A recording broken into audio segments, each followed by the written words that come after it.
it's going to be with these two teams on the field. York leading Sugar Land by 1 game in the free division. Have a chance to win another series and really put some distance between themselves and the Skeeters, especially going into a big series at Lancaster next week. It is a little bit chilly. It's 52 degrees officially, 57 on the stadium clock. Wind blowing in from the west at 15 miles an hour, gusting that flag off of its mast. Clouds, yes, it's about the Toy Story wallpaper for cloud cover here in South Central PA, but rain is not expected in the forecast, and that's a welcome sight for all these fans who've had to endure a deluge throughout the first 2 weeks of the season.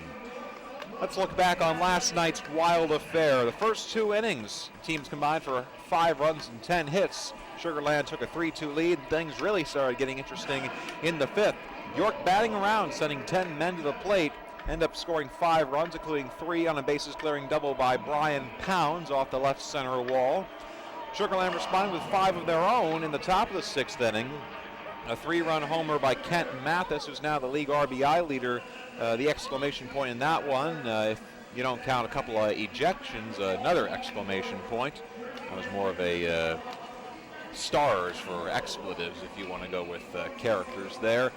Skeeters adding on a couple in the 7th, 3 runs to be exact. So York down 11-7 going into the 8th inning. And oh baby, 6-run 8th inning.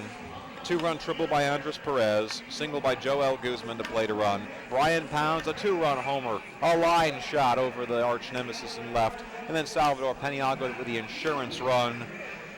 That made it a 2-run lead, and that was all that Mike DeMark needed. Completely locks him down. 15 pitches for his league-leading 8th save, and that was a wild one. 4 hours and 4 minutes, 13-11. The Revs' first game that they have won in which both teams have scored in double figures since they beat Somerset 12-11 back on August 31st, 2014. I think the fans and the players and all of us here would like just a nice, quick, breezy 2:20, 2-1 affair here after staying late last night and coming early for the Sunday afternoon.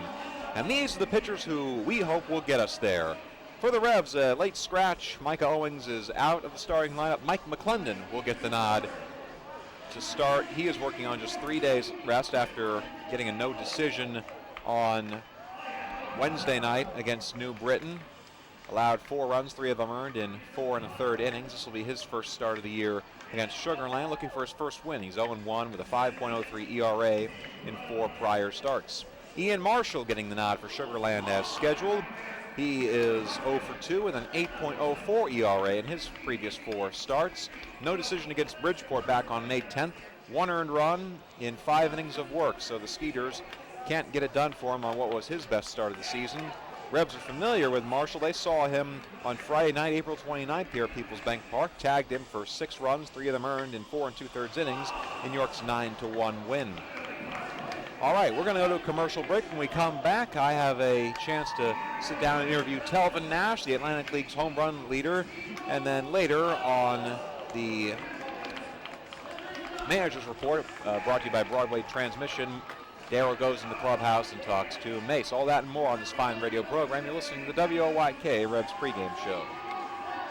Looking for something cool to do this weekend? Come to the coolest place in town and learn to play hockey or figure skate at the York Ice Arena. The York Ice Arena offers a Learn to Skate program for skaters of all ages and abilities, directed by ISA and USFSA qualified instructors. Skating classes range from beginner to freestyle. Hockey classes cover the basics of the game. All classes include free skate rental and 5 free skating passes, so you can try out your new skills. And remember, the coolest place in town is also available for the coolest birthday party in town. Host your birthday bash in group spaces or with a private ice rental. Public skating at the York Ice Arena is available afternoons, evenings, and weekends. Skate for just $7 and rent your skates for just $3. Plus, you can save with discount passbooks. Oh, and ask about gift cards and kids' prepaid debit cards. So if you're looking to learn something cool, come to the coolest place in town and learn to skate at the York Ice Arena. For more information and to register, go to yorkskate.com. Join me, Steve Zabin, mornings at 6 on Sports Radio 1350 WOYK.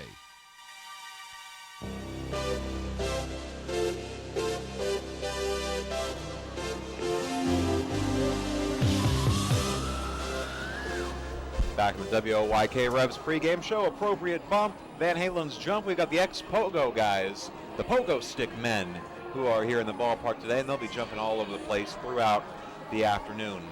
Telvin Nash currently leads the Atlantic lead with 8 home runs, and he is in the top 5 as well with 14 RBIs. I got the chance to talk to him last night before the Saturday game. Didn't get to that one on yesterday's pregame show, so we'll bring it to you now. Telvin Nash live from, well, almost live from the Revs clubhouse. We're talking with Telvin Nash, first baseman for the Revs tonight and the current league leader in home runs. And Telvin, you had another big one on Friday night, dead center. What were you looking for? What did you see, and how did it feel off the bat? It felt great. I was just going back. I keep up my little book how pitchers pitch to me, and I kind of figured like right now in that situation, he didn't want to have a run over second base. So I was just sitting dead red fastball, and I got a good pitch. I can put my ace swing on, and I just had confidence in my swing. Now, when you hit a ball that far, do you know pretty quickly that one's going out? It was funny because we was playing around in BP today, yesterday. We were playing around in band practice early on that day, and I was just hitting some balls off the wall. And the last round we always hit, we call it the home run round. So Mace was throwing to us, and he's been throwing no-hitters the past couple days. Nobody hit one out the last round. So I got a good pitch. I hit it. I was like, oh, yeah, I got you, Skip.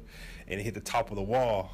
And then some of the guys was like, yo, man, I've never seen somebody hit the ball over the monster dead away center field. And I was like, yeah, I'm going to get it. I'm going to get it before the season over with.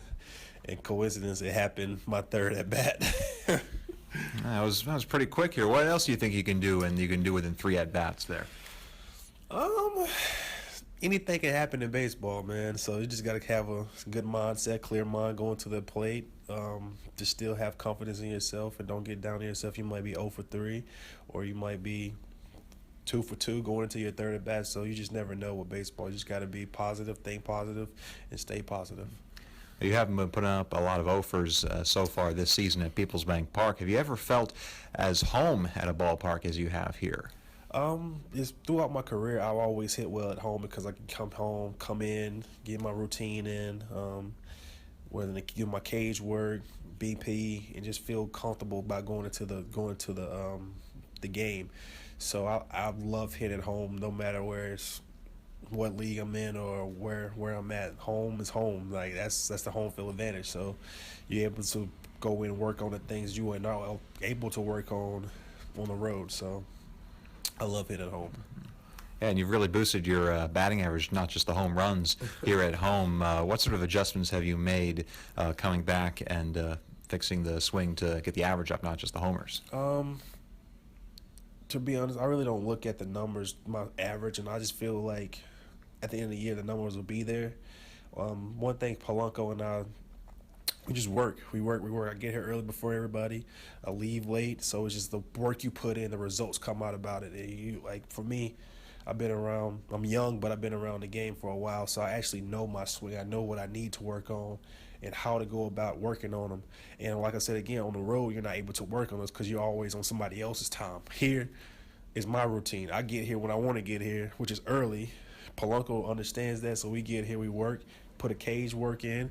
It's a lot of things people don't see behind the scenes that, when they don't see behind the scenes, it shows in live view. So just working. I'm sure a lot of work, but also a bit of play at home there. Well, what do you like to do when you're coming home from a long road trip in order to unwind and then lock in for the next game? First thing I normally do off a long road trip, I come and get in the cold tub, whether it's a day off or I get in the cold tub and I get in the hot tub, which is allowed me to let my muscles contrast, get all that the blood circulation, all the soreness out. Then I go to the cage, work. Chong stretches me out. I get massage periodically, all the time. I get a massage at least twice a week. Just you got what you put in and watch what I eat. Like what you put in your body. That's what this is my money maker. It's my temple. So how I take care of my body, how I'll be able to perform on the field. So right now, by the grace of God, I'm obviously having a decent run right now, and I'm just continue to work hard and let it happen. And let it happen. Now, as we're coming up on the end of a homestand here, what do you most hope to take away as the team goes on the road for the next week? We got good momentum right now. Everybody's clicking on all cylinders, so we're just having fun. We have some of the best fans in baseball. So just coming, being to put on a good show for these guys that come out here every day in and day out, no matter if it's cold, hot, rain, sleet, they're here, and we appreciate them. So sometimes you go to different ballparks, you might have 80 people in the stands. It's like playing a spring training game or something. So just continue to roll, just continue to have fun with each other, crack jokes, be like always encouraging each other to be better. And that's one thing we do home and away, because when away it's just us. We have to stick with each other. At home, you got to hear the fans cheering and all that. The fans play a big part. People don't understand. The crowd plays a big part into our success. They're lively in the crowd. We're going to have a great energy. So that's the one thing I say about playing at home and where we're trying to go and carry on this good stand until we go into Lancaster or in New Britain coming up. So just have all the energy in the world. All right, and the Revs will try and get that energy today against Sugar Land. Telvin, thanks and good luck tonight. Thank you for having me. Thank you. Telvin Nash, he's batting fourth for the 24th consecutive game to open the season. He's playing first base today. When we come back, Mace, Darrell Henry, the Broadway Transition Managers Report. Transmission, rather. One day I will get that right. I don't know how they do it. You're listening to the WOYK Revs pregame show.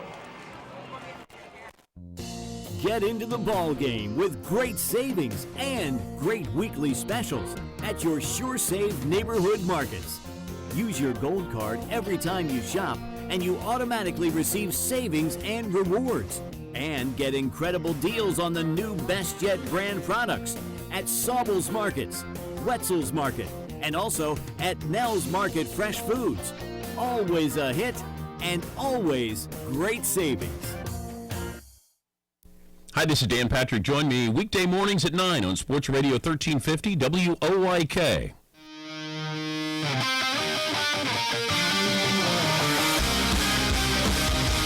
Fans, it's time to go inside the clubhouse for the latest on your York Revolution and tonight's matchup. It's time for the Broadway Transmission Managers Report. Now, here's the manager of the Revs, Mark Mason. Well, Mace, last night, unbelievable win, the way that your guys came back, and you had a pretty good view of it up here, I guess, for the end, but that had to make you awfully, awfully proud to see the late comeback.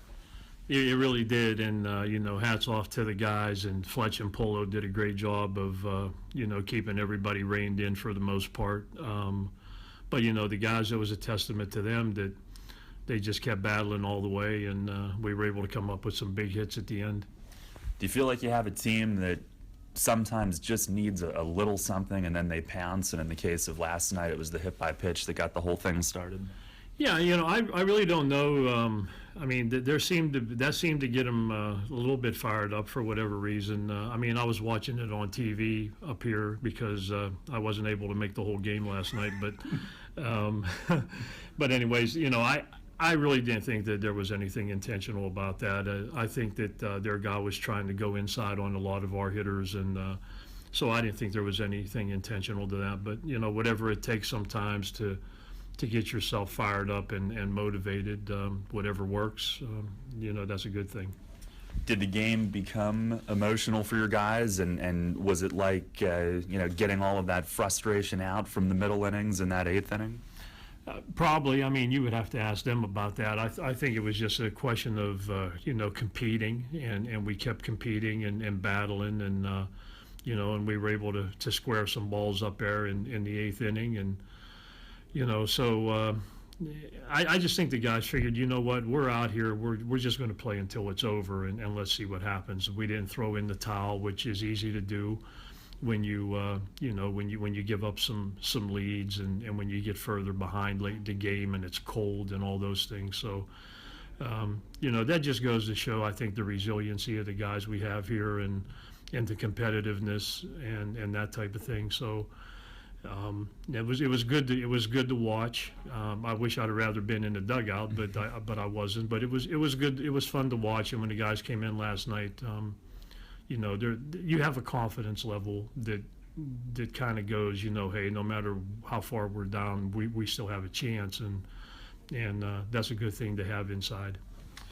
How much are you able to share about what went on with the ejections? And I think you were a little bit surprised that you got thrown as quickly as you did. I know you were out there trying to, protect Harris in that situation. Yeah, I just, there were a couple pitches that I thought were pretty close that I didn't think we got, and when when Ian threw the ball out to Tyrell after he gave up the homer, the ball just went right by Tyrell. So I thought, well, Tyrell is going to be more interested in talking to the umpire at that point. But I think what Tyrell wanted, he just wanted a different ball for whatever reason. And, then there were some words exchanged and this and that. And I know you really can't question balls and strikes, but I did. And obviously I did it in a way that was not appropriate. So so I got the quick toss right there. But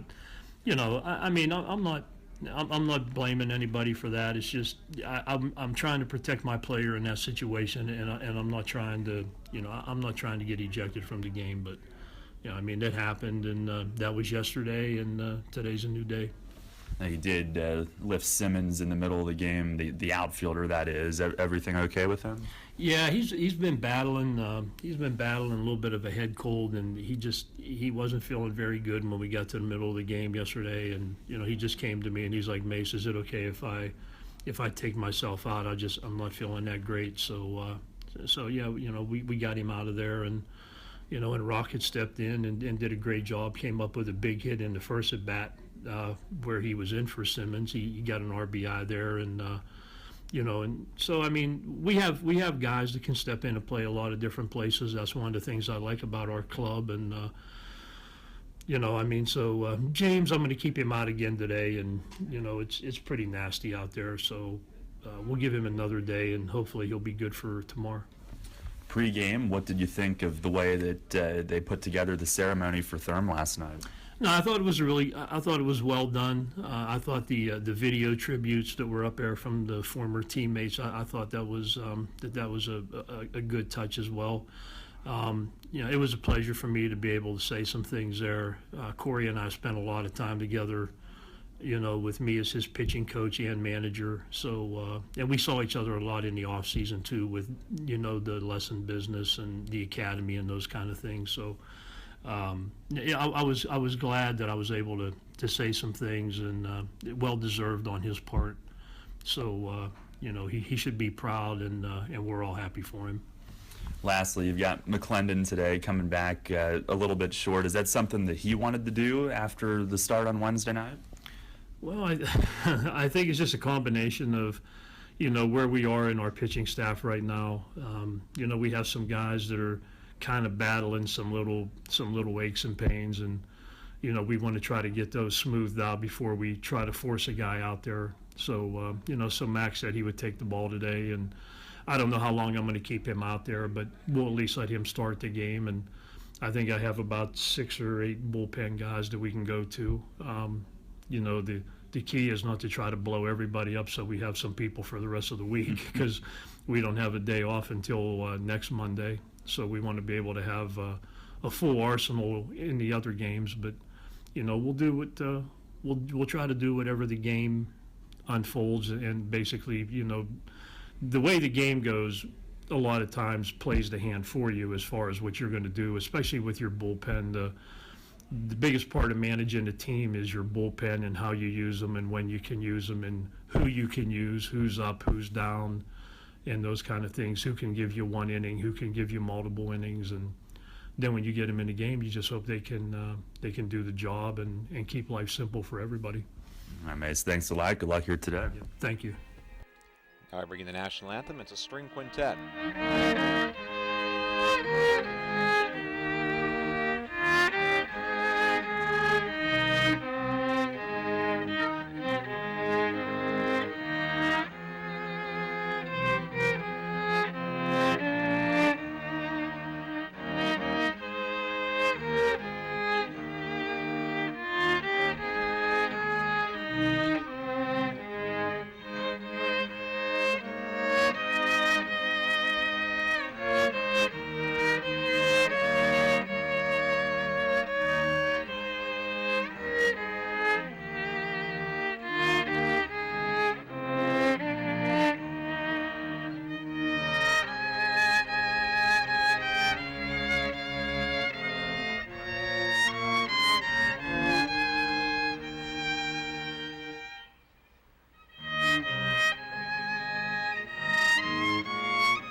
Yes, it does. Lovely rendition. Youth string quintet there. Takes me back to my days playing double bass in high school. The flag, by the way, is half-mast today. It's the Federal Peace Officers Memorial Day, established back in 1994. So thank you to all the peace officers out there. Starting lineups brought to you by Flying Feet. This is the lineup for Gary Gaetti in Sugar Land this afternoon. Jeff Dominguez leading off. He's at third base.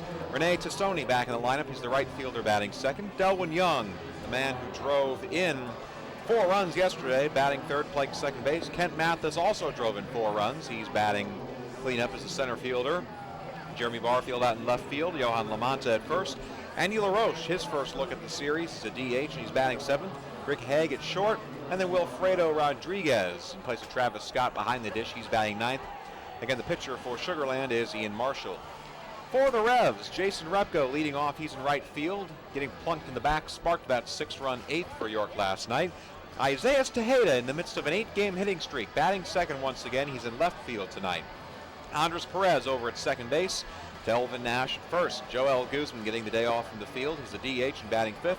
Brian Pounds at third, Keith Castillo behind the plate, Josh Wilson at short, and Michael Rocket out in center field for Mike McClendon, who has finished his warm-up tosses, and Jeff Dominguez is stepping up to the plate. Let's turn over to Voice of the Revs. Here's Darrell Henry. All right, thank you very much, Will, and welcome everyone to this Sunday afternoon from Peoples Bank Park. Hope you're warmer than us as the wind is whipping on that half-mast flag out to right, 16 miles an hour.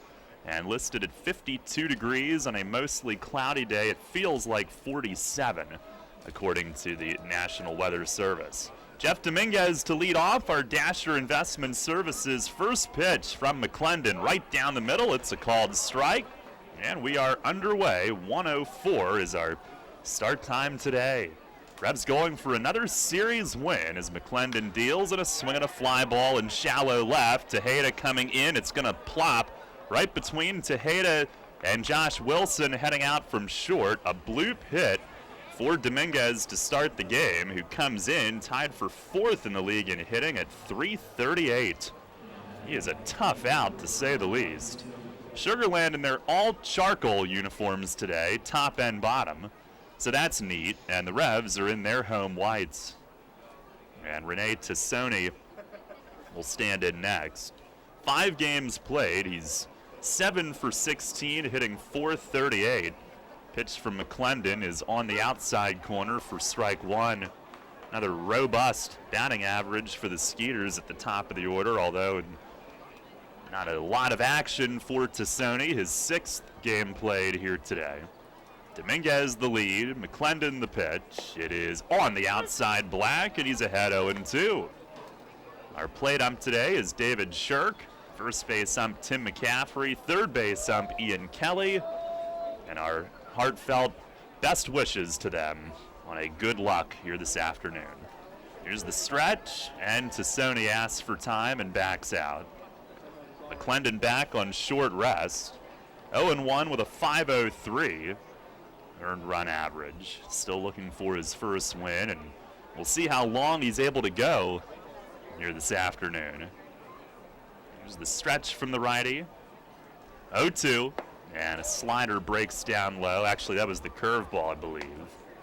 Big sports day here on the station. Hershey Bears hockey, Game 7 against the Wilkes-Barre Scranton Penguins. Coming up at 4:20 for the pregame, provided we are through. And if we're not, we'll join them as soon as we are.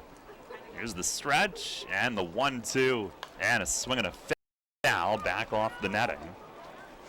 McClendon facing the Skeeters for the first time this year. He missed them in that opening weekend series, home opening weekend. Last time out against New Britain on Wednesday night was going along nicely. 1 run through 4, but then charged with 3 in the 5th, 2 of which were earned. 4 and a third innings, 4 runs, 3 earned total. Runner goes, and Tassoni skies it. And coming in center is Rocket today. He'll camp under it, makes the grab, and that's out number 1. Wilson at short. He faked catching a throw from Castillo, although Dominguez would have heard the crack of the bat, but just anything to try to slow him down and mess with him in terms of getting back to first base.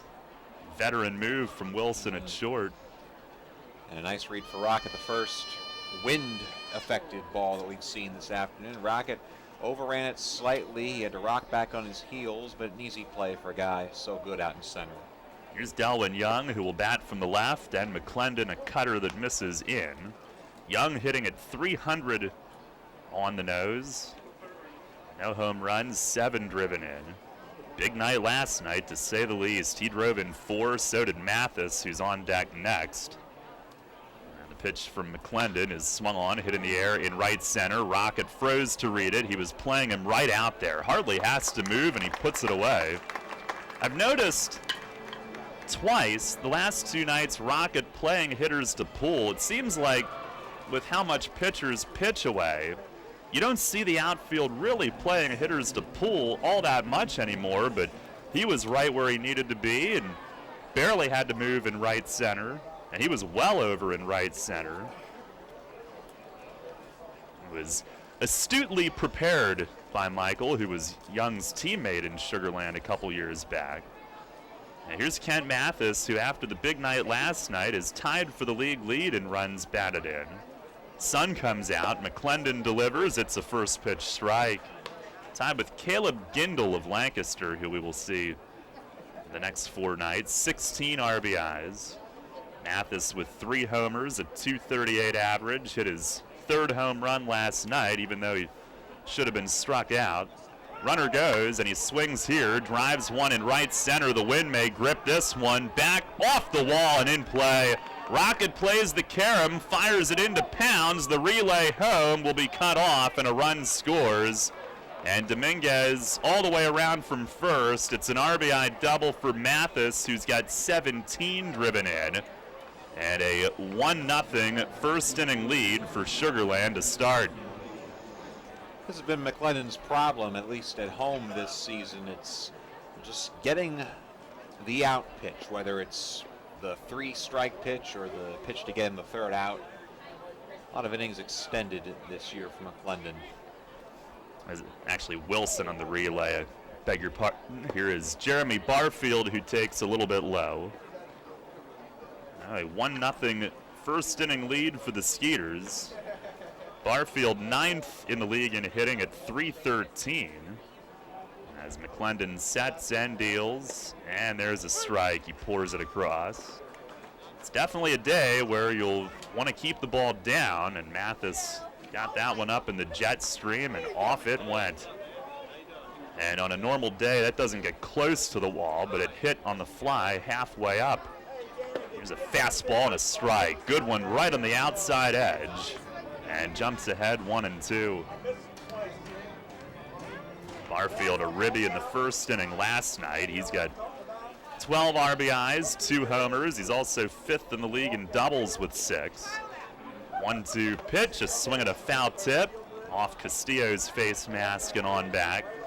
It's a changeup from McClendon that had some late dart, and Barfield could only tip it. Sun hidden again and cooling things off even more. There's the stretch from Mack. Another 1-2, and it misses down and away. Castillo got square to it and blocks it. McClendon, in his 4 starts, 19 2/3 innings, 26 hits. Opponents have hit .313. Only 5 walks, though. He's struck out 14 batters. Has his side.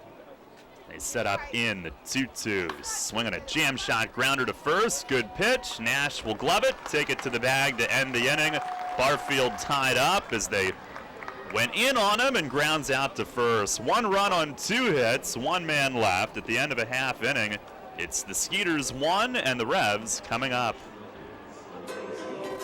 Hey, sports fans, great news. Now you can listen to Sports Radio 1350 anywhere with the new WOYK mobile apps. Stranded in Siberia? No problem. Kidnapped by wolves? It's not as bad as you may think. Wherever you are, WOIK is with you on the brand new mobile apps. York's only local sports station just went mobile and global. Sports Radio 1350 WOIK. First in York, first in sports. The War of the Roses is the grittiest Revolution battle since Bunker Hill, and in 2016, it's bigger than ever. Sponsored by PNC Bank, the 20-game series between York and Lancaster now has unique on-field hats that will be worn exclusively during these contests. Pick up the ticket plan that nets you all 10 home games against the Barnstormers and receive a replica of the York War of the Roses hat. Be on site each and every time the Revs take on their Cross River rivals. Enlist today at 801-HITS or in person at the Apple Chevrolet ticket office. What's up, y'all? This is the Dan Patrick Show. And you're listening to the best. Okay. Mattingly and the Dodgers realized it wasn't working out. Nobody wants to say somebody was fired. Nobody wants to say somebody was resigned. Now, I know it's semantics here. Mattingly's gone and the Dodgers move on. I do think it's best for both because I think with new management, they want their guy. They want a sabermetrics and analytics guy. Mattingly was not that guy. Dan Patrick. Don't be a hater. Mornings at 9 on Sports Radio 1350 WOIK. Your teams all the time. York's only place for local sports. Sports Radio 1350 WOIK.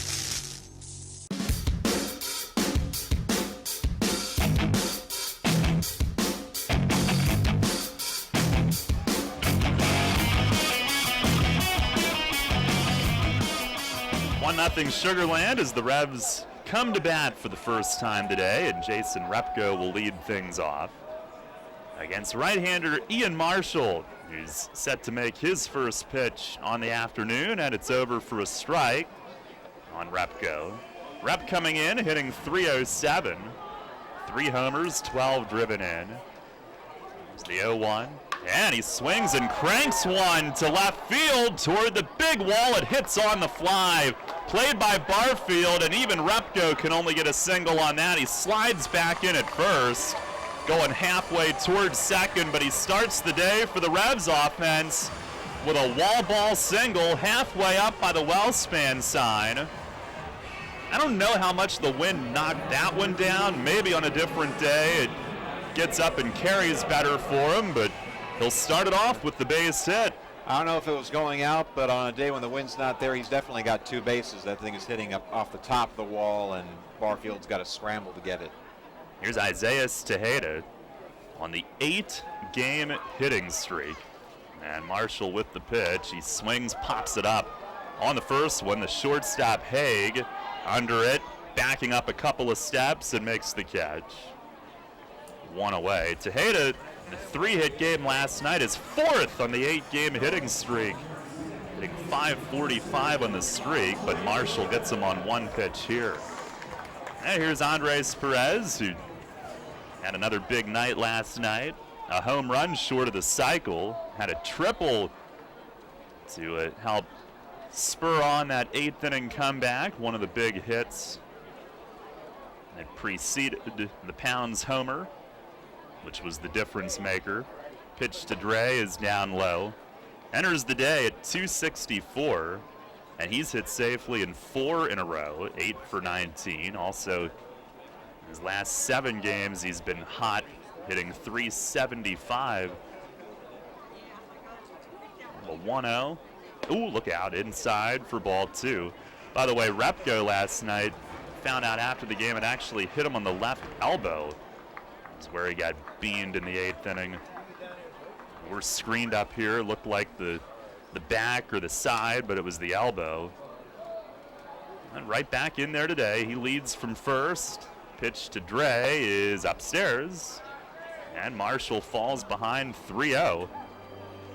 Perez tied for 3rd in home runs with 4. Tied for 3rd in RBIs with 15. And now just 2 off the league lead from Mathis. He drove in 3 and scored 3 last night. And taking here, and Marshall misses away.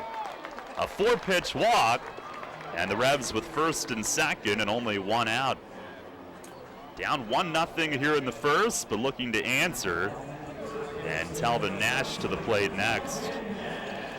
Yeah, the Revs got to Marshall at large in the 4th and the 5th innings of his outing back on April 29th first 3 innings, he only gave up 1 run, and beyond then ends up giving up 5. So the Revs, if they can get to him a little bit early, might see better fortune, even better fortune.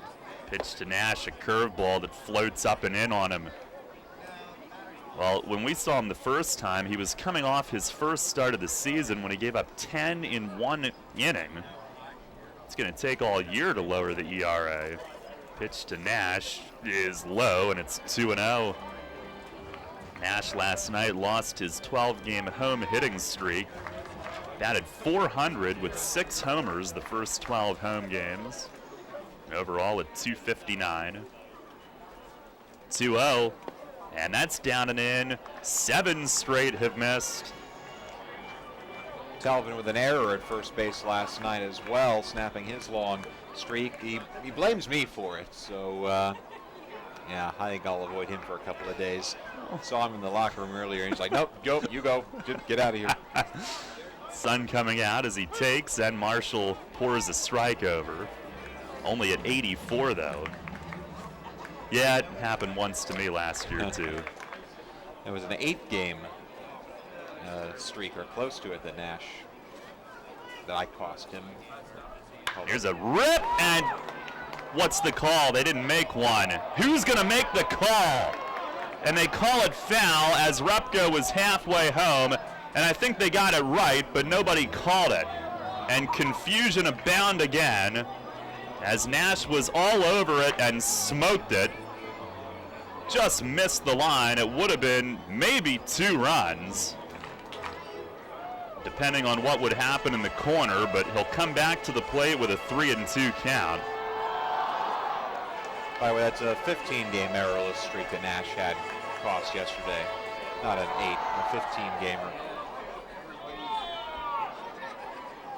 I think it was foul. Nobody's arguing that, but they didn't call anything.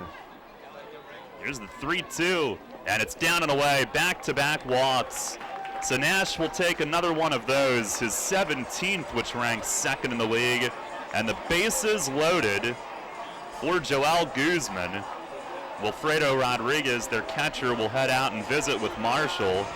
And Guzman last night, this is a day where you want to hit it the other way with the wind going to right. Last night in that 8th inning comeback, he smashed a single off the fence in right that drove in a run. Told by our buddy Art, who had a good look at that foul ball, missed it by about a foot. But loaded for Guzman now. It's a big hit for him last night. 3 for 24 the last 7, but maybe the sign of good things for him again. Marshall will go from the windup, and the first pitch is trickled foul off toward the third base dugout. Now he's up there hacking. Guzman hitting .284 overall, 3 home runs, 12 driven in. And the 0-1. Down and away, back to the backstop. Here comes Repko. He'll score standing. Wild pitch ties it. Everybody else up a base. 1-1 in the first inning. Repko scampering across with his hand guarding his face in case the catcher threw it back. But no throw made. He scores without the play, and we're tied up. And 2nd and 3rd with Guzman still in business here. 1 ball, 1 strike. And Marshall from the wind, the infield in, and Guzman lines 1 to left. That's down for a hit. Over near the line, Perez in to score. They hold Nash at 3rd. It's a ribby single. Guzman does it again, and the Revs lead 2-1. Well, Joel just had a rough go of it after the first homestand inning for the Revs, but he's starting to get things going again right now. The RBI single you just saw had an RBI double in the first inning of yesterday's game and was right in the middle of the action during both the 5-run 5th and the 6-run 8th. Like you said, maybe he's getting something going again, and he'll be able to sustain it when we go to Lancaster tomorrow. That looked like a nice short swing there from the big guy. Now here's Brian Pounds, 1st and 3rd. First pitch and a swing and a miss. A changeup from last night's hero who drove in 5, and he needed just a triple for the cycle. He banged a bases-loaded double off the fence in left center in the 5th, and then the 8th inning home run heroics. Just an awesome night. Here's the 0-1, and a swing and a pop foul out of play to the right. Will, I don't know about you, I'm still giddy over last night. Are you? You know it, man. You know it. I think it may be the sleep deprivation as well. But well, whatever the case. My goodness, that you could see 100 or 1,000 baseball games and still not see one just like that. There's a fastball in, and it's 1-2 on Pounds. I ought to ask you, you've been with the team for 10 years now. Have you ever seen anything quite like that game? I mean, we've had a lot of wild ones, but not quite like that. It was just unique. The emotion's so high and so low and so high again. Pitch to Pounds is driven in the air in center. And Nash will tag. Back on this, it carries off the boards. He put a hole in his own face on the LED sign. Nash scores. It's 3-1 York, and we're going to need a repair out there. Guzman to third, and Pounds with another double. It's an RBI. He's got another one. 5 last night. It's 3-1 here in the first inning, and it takes a chunk out of the lights. Well, Scott and Brian, our video guys, are not going to be happy about that. They're the only ones in this park who aren't happy. Pounds, he got it up in the jet stream, Darryl, and Mathis didn't expect that at all. He thought it was going to be playable, and nearly carries over him. Here's Castillo, who swings and fouls one away and left with the infield in. I mean, there's now, at least for now, a permanent mark of where that ball hit. It missed a home run by maybe half a foot. The light is right at the top, right under the green of the wall as Castillo bounds a foul over by Josh Wilson on deck. And just right of the batter's eye. Now the hitters raring and ready to go today. Both of those walks score. Revs now with 3 hits in the inning also. 0-2 to Castillo, and a breaking ball sat just high. Good eye. Comes in hitting .351 with a home run and 8 batted in. It's hit safely in 4 straight. 1-2, and that's down low from Marshall. Well, now the only hitter in the lineup that could pull the ball into that jet stream. Castillo batting from the left. And the 2-2. Swing and a bouncer toward the middle, and behind the mound, the shortstop Haig is in. He'll throw to first. Runners have to stay put. The infield in, a chopper over Marshall, but Haig from short there to cut it off and make the throw to first. 2 down, and Josh Wilson coming up. It's already a big first inning. He's trying to make it a huge first inning with one more hit, the 8th batter of the inning. Last night back in, he went 2 for 4 with a double and a walk, hitting at .238. And Marshall with the pitch. He swings, skies one high in the air and left, and it won't carry out there. Barfield was waiting. He'll now come in and puts it away. Wilson just got under it. But the Revs with a productive start. 3 runs, 3 hits, 2 men left. They'll take a 3-1 lead at the end of 1. We head to the second here in downtown York. Broadway transmission? I don't know how they do it. We've been in business for 60 years at the same location. I don't know how they do it. It's our long-term nationwide warranties. Oh, and don't forget our online appointment scheduling. I still don't know how they do it. They toted my van at no cost with my repair. It's our ATRA certified technicians. Don't forget the good-looking genius in the office. Come on, man.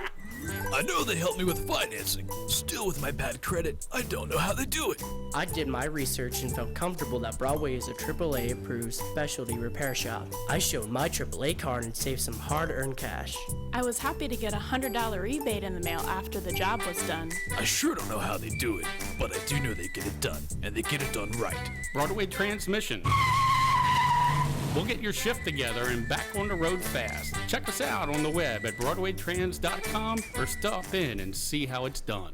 Hey Revs fans, want to get in the game? You can throw out an honorary first pitch this season by bringing a group to People's Bank Park. Select groups who reserve tickets in the month of May will receive a first pitch courtesy of Bell Socialization Services with support from Adhesives Research. For information, call Reed Gunderson at 717-801-4498. Celebrating its 50th anniversary this year, Bell provides housing supports and living skills training to more than 1,400 people every year here in South Central PA through its mental health, intellectual disability, and homeless service programs. Bell Socialization Services, empowering lives every day. All about local sports. Sports Radio 1350 WOIK.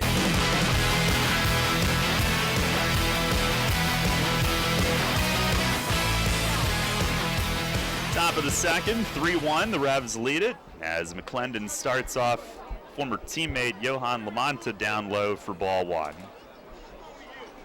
On the wind and the pitch. And that's taken low. 2-0 on Limo, who comes in hitting at .225 with a homer, 8 driven in. The home run, of course, here on the home opener, as well as half the RBIs. And McClendon misses with one that tails away. 3 balls and no strikes. I can't imagine it's an easy day for the pitchers with the wind, and doesn't want to lead off walk after the team scored 3. And he'll pump this one across for a strike. 3-1. Not that you want to walk guys on any day, but today you certainly don't. Pitch is bounced on the ground, second base. High hop to Perez, but he'll glove it, shoulder height. Throws over to first for the out. And McClendon comes back to get the leadoff man, 1 away. Sort of day when even the hops are going to sail on you. This is a weekend of elements. When will it just be 75 and calm? Here's Andy LaRoche, the DH today, who takes a strike. It's amazing all we've had. We've had air today. We got the wind, we had the water, the rain, the earth, and the fire, of course. Quick step from Mack for the first time today. He misses high. Of course, I'm talking about the fireworks last night. Clearly. And nothing else. Yeah. Charred some fireworks out there. Mm-hmm. There's the 1-1. And that's just outside. Yeah, the game ended so late last night that they were under a fireworks curfew. Eric Menzer was down there. I'm not sure what he was. I think he was walking up to the fireworks saying, "Explode quietly." Now the 2-1. And a chop foul, third base side. Now, I missed this because I was coming back to the press box, but you said that my counterpart Brett in the Sugarland box was interviewing Brian Pounds himself, and Eric was like, "No, hey, come on, we got to do stuff." It would have been a very loud interview had it continued. Pitch from McClendon is down low, a full count. Wonder if we had well done burgers post game again last night. A new tradition. Yeah. Charbroiled for the team. Mm-hmm. There's the payoff pitch. And a line drive, left center field. That's a wide gap on that setup. It'll land and one hop the wall. And LaRoche heading for second. Rocket hustles it in, but he'll be in standing with a double. And they had him shaded the other way, and he finds plenty of room in left center. And a one-out double for LaRoche. Now Rick Haig coming up. See, I've implanted it in your head now. You paused. You were going to say the Hague. My job is done. Comes in at 226. First pitch to the is a little bit high, maybe.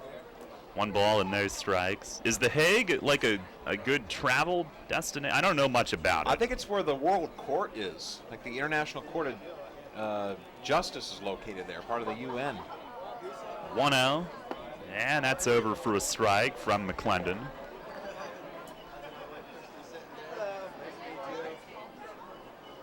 See a lone wrapper in center and another one in right on the windy day. Pitch here is swung on, foul tipped, really got in on Haig. As that one shoots foul and comes to a stop to the right of home plate. Yep, The Hague, it's the seat of the Dutch government and the parliament and the Supreme Court and the Council of State, but it's not the capital. Amsterdam is. I wonder who signed that contract. Pitch on the way, and a swing and a miss. McClendon got him off speed, and that's out number 2. You're in the top of the second. Trying to work around the one-out double. 3-1, Revs in front. That flag looks like it's going to take flight right now. And Wilfredo Rodriguez will dig in. Sort of a blessing for it that it's not full mast today. I know they didn't plan that, but it was good timing to have it half-mast right now. Otherwise, it's going to end up in the creek. First pitch is swung on and bounced. Second base, Perez to his left. He's there. Throw to first to Nash the stretch. Slow, softly developing ground ball. And Perez was toward the middle to start. And ranges over to handle it. No runs, 1 hit, and 1 left. We go to the bottom of the second. Revs lead it 3-1. It's the angles, the ball skills, the corner kicks. It's knowing how to shield a defender off the ball. It's knowing how to make a wall pass. It's knowing how to curl the ball, how to chip it, how to trap it, how to launch it, how to finish it. It's soccer, and nobody knows that better than Flying Feet sports shoes. Flying Feet. Suit up for soccer at Flying Feet, where players new to the game find everything they need, and collegiate-level players find all that and more. Soccer shoes for men, women, and children from the names that know the game. Adidas, Diadora, Lotto, and Nike. Players choose Flying Feet to get the right shoe at the right price, plus a huge selection of soccer socks, soccer shorts, shin guards, and sports bags. Even referees get the nod at Flying Feet, where refs come for all their gear. Individual players, entire teams, if it's soccer, it's Flying Feet sports shoes, the sportswear specialty store without specialty store prices. Flying Feet.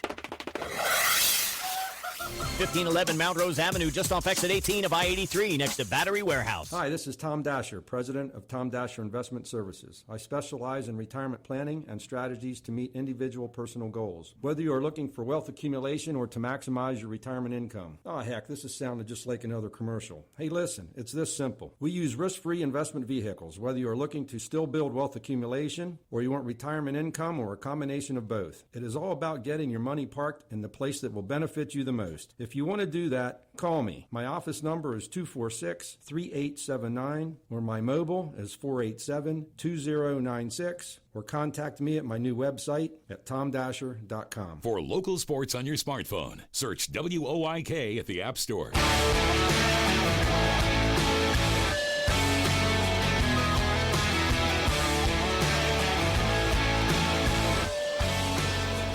Bottom of the second, Revs lead it 3-1. Michael Rocket will start the inning as Ian Marshall winds and deals. And a swing, a line drive right center, a base hit. Toward the alley, Rocket's going to get extra bases on it. Mathis cuts it off, spins and heaves in, but Rocket will hustle in with a first pitch double. Revs with their 4th hit already, and he was on base all 3 times last night with a hit and 2 walks coming in the 5th. And on the first pitch here, he rips a double to the gap. Now he's heating up, and here's Jason Repko. And I would assume Repko would swing away the way this game has started. First pitch is taken for a strike. This might be a situation where Mace would bunt if we're playing a bunch of low-scoring games, but the conditions today, I think you're thinking about a potential for a big inning again. Corners are in, the 0-1, and he does bunt. What do I know? Down toward third, and they're going to let it roll. It just goes foul. Dominguez coming in, and it was hugging the grass, and it just crawled off, and it's 0-2.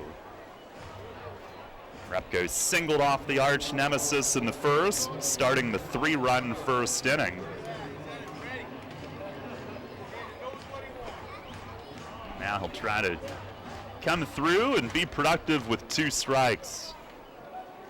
Look at Polo. He's got his head all wrapped up down at third base on this cold day. I don't know if it's a ski cap or a hood. Here's the 0-2. And Repko fights it off. A high fastball. He fouls it back. Last night, Jorge Martinez, coaching at first, was dressed like a mummy. There's the stretch. Another 0-2. And he fights it off the handle. Right side, it's Lamont to the glove. He'll feed Marshall covering. But what a job by Repko. And Rocket goes to third with one out. That was right on the knuckles. And he punched that thing on the opposite side of the infield to move the runner. Excellent job with 2 strikes. A 3-1 hookup for the out. Now Rocket at third with 1 away, and the infield in for Tejeda. Exactly who you'd want up there at this juncture. Popped up to short on 1 pitch in the first. Marshall from the windup, and Tejeda taking. It's inside as he twists away. Isaiah on that 8-game hitting streak. It's his longest professionally since he hit for 20 straight games with the Staten Island Yankees back in the summer of 14. June 25th through July 27th. 1-0 pitch, that's down low and knocked down by Rodriguez, the catcher. So he's got experience stringing together a lot of games. Even that season, aside from the 20-gamer, he had stretches of 6 in a row, 7 in a row, 8 in a row. This is something he does. When he gets into a rhythm, he really bangs it out. 2-0 pitch, and that's down and away. Snuck through Rodriguez slightly, but not far away. Tejeda putting up the stop for Rocket at third. But a good situation. Runner at third, and now 3-0 on Tejeda. Perez lurking on deck. Marshall with his 35th pitch already. Forthcoming, and he deals. Ooh, up and in. That one rode high, and Tejeda will take ball 4. Third walk, all ready to go with 4 hits. 7 base runners the first 2 innings, and at the corners for Perez. Drew the first of the 3 walks last inning and scored. Revs up 3-1. Our Heritage Lawn and Landscape Care home run contest here today. We had Jeff Gundy was a winner last night, and we'll announce our contestant here shortly. The first pitch to Perez is on the outer half. It's a called strike. I've got one for you, Daryl. Yeah. Thor Agarwal. Thor Agarwal, our contestant today. Good luck, Thor. Thor. Like the Norse god. Here's a swing and a line drive to right, and that's down for a hit. Rocket will come in to score. Andres Perez, the RBI, hit the other way. It's 4-1 here in the second inning. Tejeda up to second base. Perez with RBI number 16. 265th all-time with York. And now 12 hits away from 500 in a Revs uniform.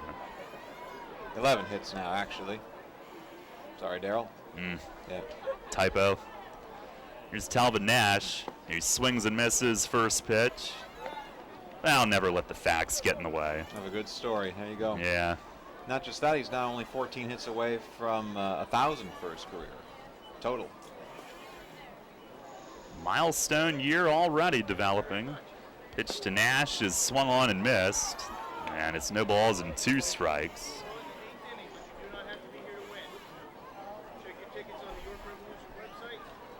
Nash a walk and a run in that first inning.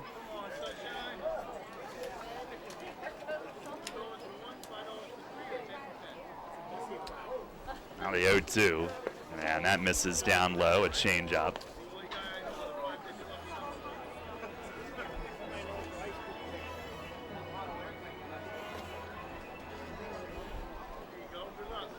The 1-2 from Marshall, and that's low and in to even things up. Nash, as much as anybody, has to be so patient at the plate, the way he gets pitched. Penmar Human Services, a local organization, helps folks. Sure is. Here's the 2-2. And a line drive hit to left. Tejeda scampers to third. Barfield will toss in, and they've got him loaded. 6th hit for the Revs here in the first 2 innings. And they're loaded with 1 out.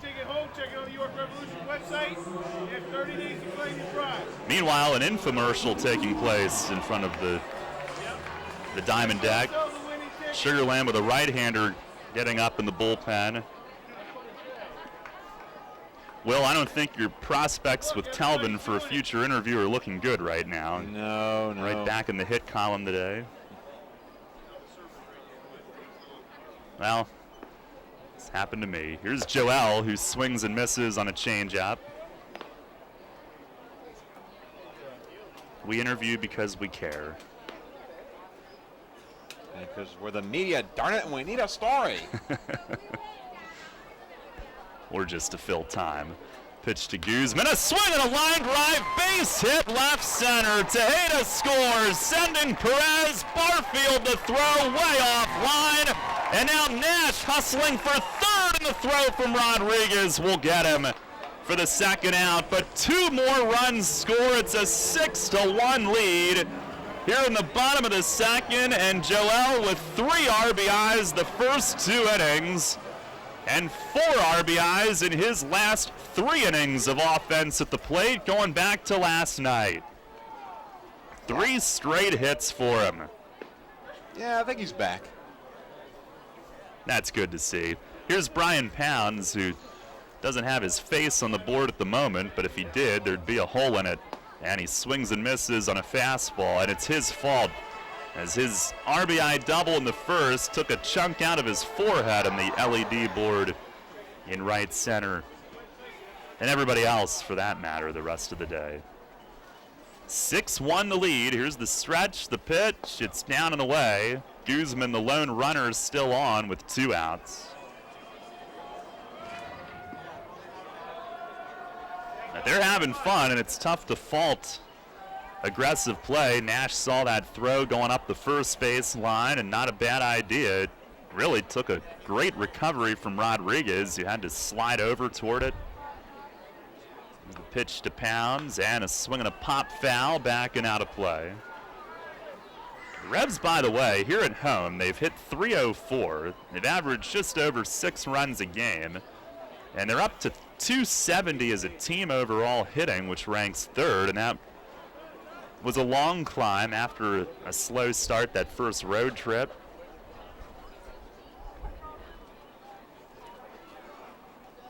Pounds 5 ribbies last night, 1 already today.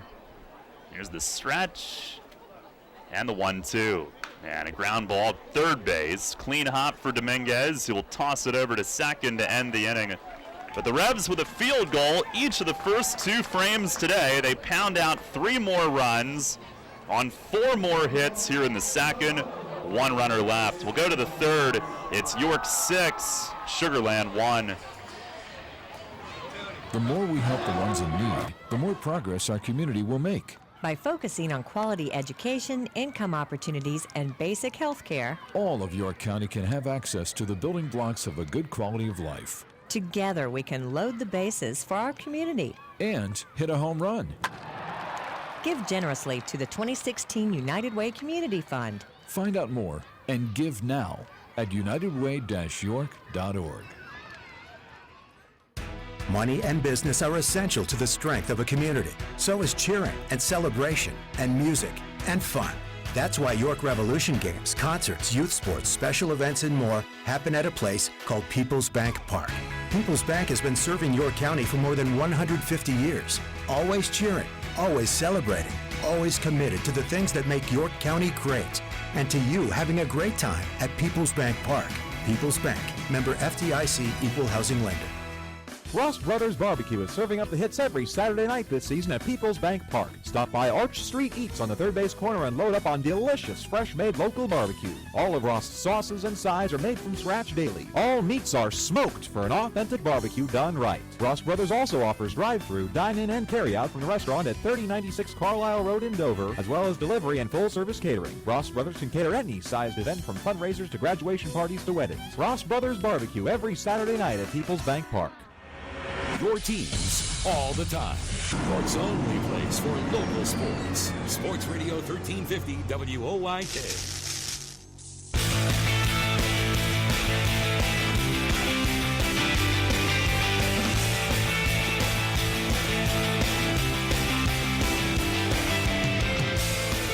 Well, we head to the third, 6-1. The Revs in front. We will see Micah Owings here today. A pitching change brought to you by Maple Donuts. So Mike McClendon basically gets a side session in during the game today to help out the team. And originally he would have been scheduled to start Wednesday night's game in Lancaster, I believe it would have been. And perhaps will still do that. So it's only 2 innings for McClendon. Owings comes on now. He's made 2 starts thus far for York, and rather than starting today, he'll come in the third as they're still getting him built up. Dominguez at the top leads off, and he pulls a skipper to second. Right to Perez on 2 bounces. He'll throw to first, a sharp ground ball out. A 1 pitch out, though, for Owings, and can't think of a better way to start his third outing. As we close the book on McClendon, 1 run on 3 hits in 2 innings, no walks, a strikeout, and 33 pitches. So a very effective side session for him. Meanwhile, the offense coming to play, and Owings will look to reap the benefits as well. Here's Rene Tassoni, who flew to center in the first. First pitch is in at the knees for a called strike. Owings tossed from the dugout last night. Hopefully he was nice to David Shirk, who was the first base ump last night and behind the plate today. And we may be done with Marshall. A ball from Sugarland's bullpen comes in wildly out towards shortstop. Owings actually another change. He's going solely from the stretch in relief. Pitch is down low. It's 1-1. A little bit of a 3/4 arm angle. He's got some natural sink to it. And that would be good on a day like this. A 1-1. And in the dirt, backhanded by Castillo. Whereas earlier this week, Micah was getting tagged a whole bunch on Twitter, including by yours truly, because Noah Syndergaard became the first pitcher to homer twice in a game since Owings did it back in 2007. That charmed a game in Atlanta. He fires and misses in the dirt, 3-1. All 3 of his mound appearances now have been on Sunday afternoons. 2 weeks ago, he started at home against Sugarland. And then last Sunday at Southern Maryland. Now ready. 3-1, and a liner the other way, left center, and Tejeda tried to play it on a hop. It skipped by him. And Tassoni heading to second, and he's in with a double. Tejeda, the natural catcher, and trying to use him in the outfield more here, and really got caught in between there, whether to come in or play back on a hop, and then by getting caught in between, it bounced right past him for the extra base. And that's just a product of Tejeda really not having a position, like you said, Daryl. I mean, the Revs already have 2 quality catchers, so you stick him in third when you can. You stick him in left. You have to keep putting him somewhere because he keeps hitting. But I think you can understand why it took him so long to get into the lineup. Mace just didn't have a place for him. There's Delwyn Young, who flew out to center his first time up. And Owings delivers just a hair low. And he was walking in toward the plate, looked like he expected to get a strike.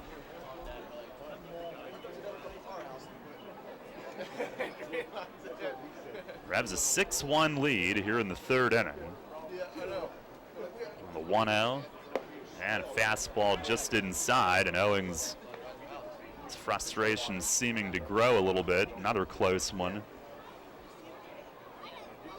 Micah in his first start against the Skeeters, 2 scoreless innings, gave up just 1 hit. Now into his stretch, and the pitch on the way, a slider. There's a strike called. 2-1. Sunday at Southern Maryland, 3 innings, 3 runs. Sunday of last week. So overall, 3 runs in 5 innings for him coming in. set at the belt. The 2-1. And a broken bat. Look out. It's popped up at short. And Wilson right in front of second will make the grab. That's out number 2. The bat snapped in half. And like a sword, the barrel went tomahawking through the air and landed in the stands down at the end of the Revs dugout. And I don't see panic, so I think it hit an empty seat. Thank goodness. Well, I think that's your Heritage front porch care broken bat that time. All those broken bats brought to you by Heritage Lawn and Landscape Care, but the care is going to have to be on your deck if that thing's going to keep flying up there. Wow. Scary stuff. Here's Kent Mathis. And Owings missing down and away. Runner at second with 2 outs.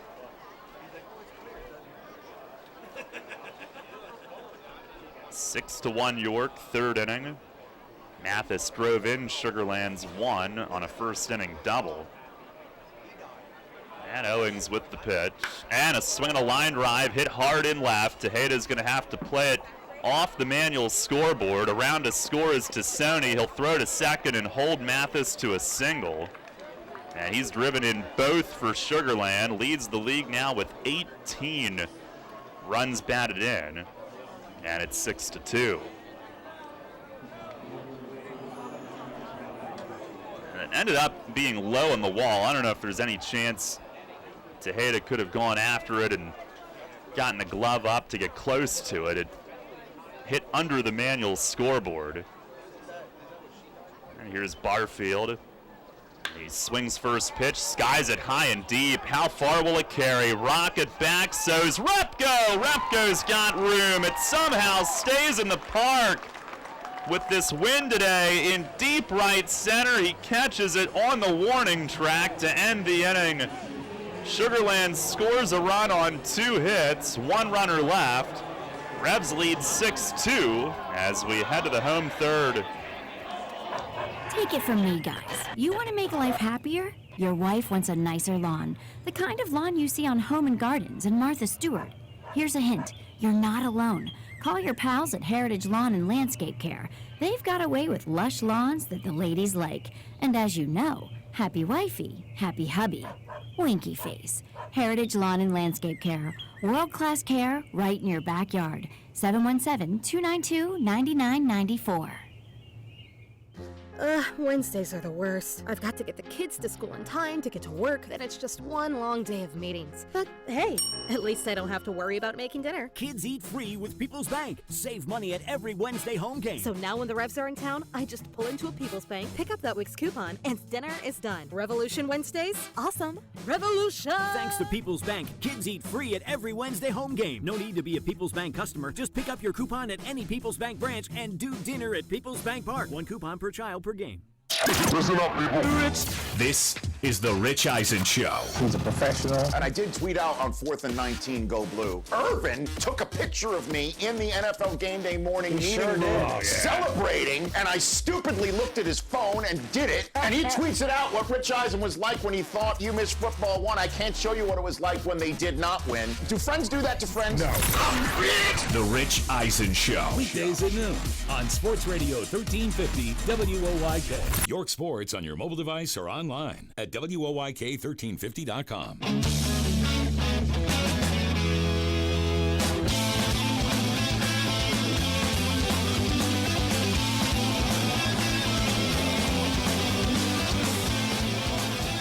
Revs lead at 6-2. We head to the bottom of the third, and Sugarland's starter finished for the day as well. Ian Marshall gives way to John Velazquez. Keith Castillo leads it off and swings and cranks one toward the corner and right. It hits the wall on the fly. What a missile. Tassoni on it. He'll fire in and hold Keith to a single. But an absolute laser tagged off the wall. It hit halfway up on the grounds crew gate in right field. And the Revs have their 8th hit. Castillo, a 5-game hitting streak, jumps on the first pitch from the reliever. Pitching change brought to you by Maple Donuts. And here's Josh Wilson, who flew to left back in the first. Stretch from Velazquez and deals and misses in the dirt and outside. Marshall went 2, gave up 7 hits and 6 runs. Walked 3, did not strike out any. 48 pitches, 29 for strikes. On the stretch, and the 1-0. Swung on, hit in the air in right field. This will send Tassoni back onto the track. Can't make the play. Up over his glove and one hops the wall. Castillo cruises into third, and Wilson's in with a double. Second and third with nobody out. Hit number 9 in the first 3 innings for the Revs. 9, Will. 9 times. I think we can kiss that 2 hours, 20 minutes goodbye now. You said it. Not complaining this time, though. This is fun to watch. Here's Michael Rocket, infield in. Velazquez deals, and Rocket is swinging a high fly deep right center. Mathis heading back, turns onto the track, makes the play against the wall. Castillo tags, he'll come in.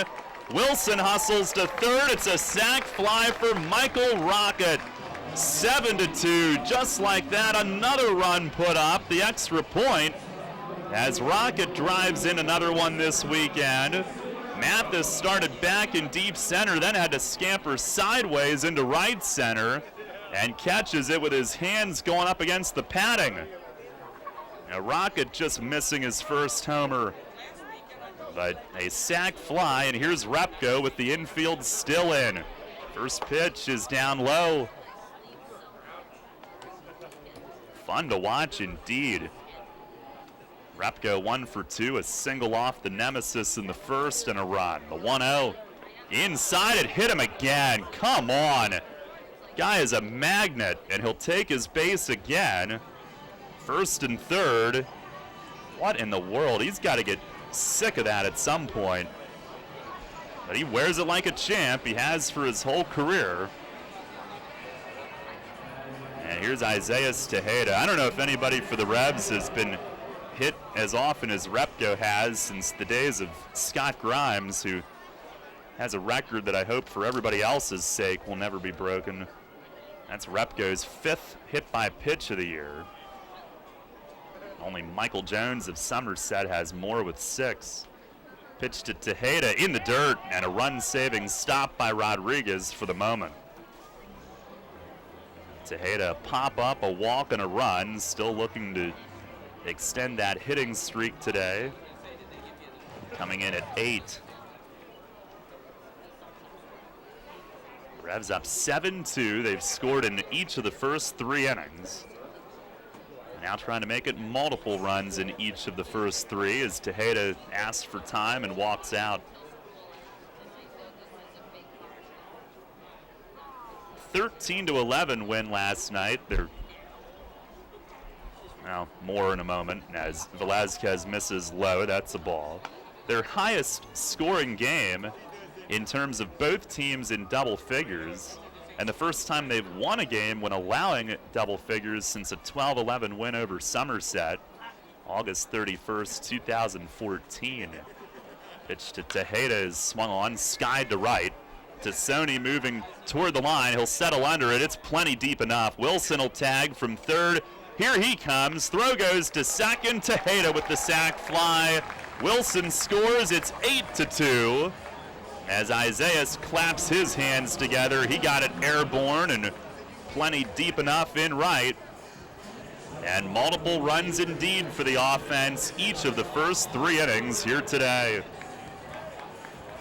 On a normal day, that's sort of borderline, the distance that he drove that one. It might have made a decent play at the plate, but the wind blowing the way it is right into Sony's face, only a guided missile would have gotten to the plate, and even then it may have been off by a couple of degrees. Here's Andres Perez, who's walked, singled in a run, and scored twice. And a throw to first, Repko back standing.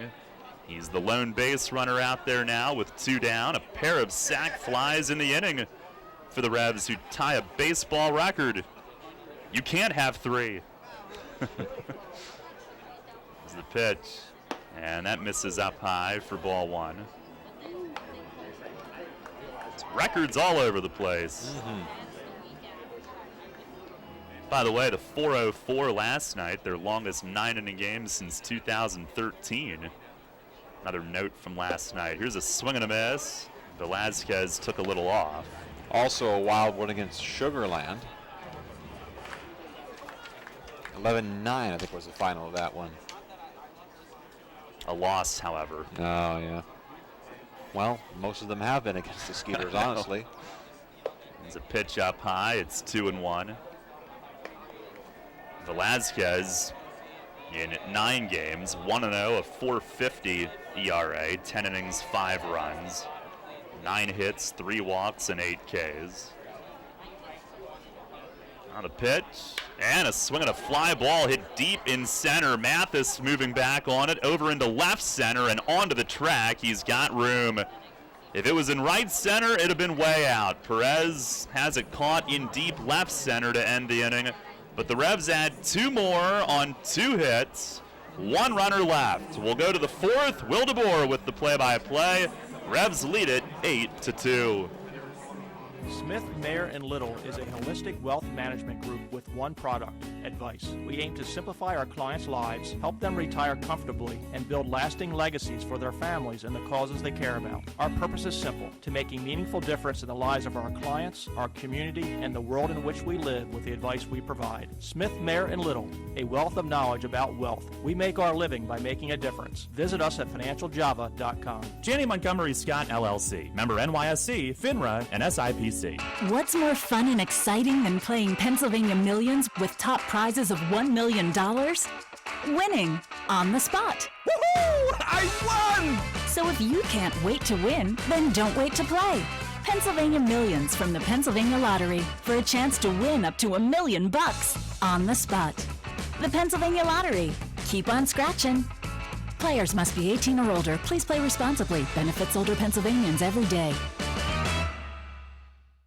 Eric Hosmer's got nothing on this. Mad Dash Grilled Cheese is comfort food at its finest. Mad Dash is Central PA's favorite artisan grilled cheese truck, bringing you creative concoctions with the freshest and most flavorful ingredients. Available for food truck festivals, weddings, corporate, and private caterings. Find Mad Dash this year along the third base line at Peoples Bank Park for all York Revolution home games. Call 717-574-5168 or visit online at mad-grilledcheese.com. Mad Dash Artisan Grilled Cheese. Welcome home. First in York, first in sports. Sports Radio 1350 WOYK.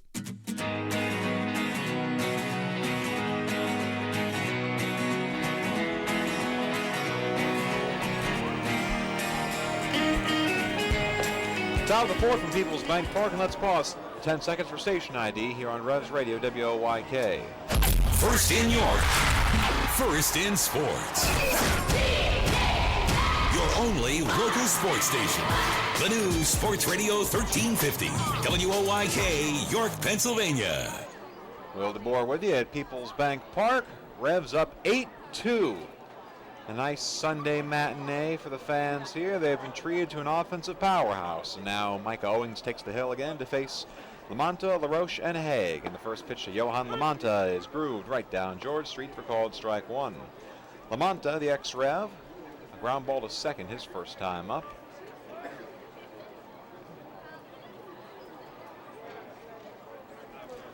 Now Owings from the stretch. The 0-1 pitch is grounded foul down the first base line past a stumbling Nash, but no matter. Count goes to 0-2.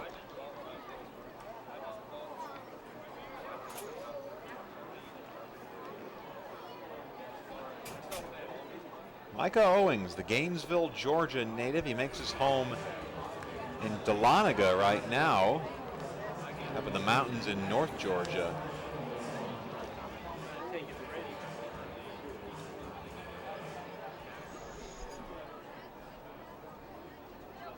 Oh, well, Lamonta must have broken his bat. Now he's got a new piece of lumber. Stands in, lefty swinger, square stance, bat high at the head. 0-2 pitch, jammed him inside, and he did not go. So it's 1 ball and 1 strike.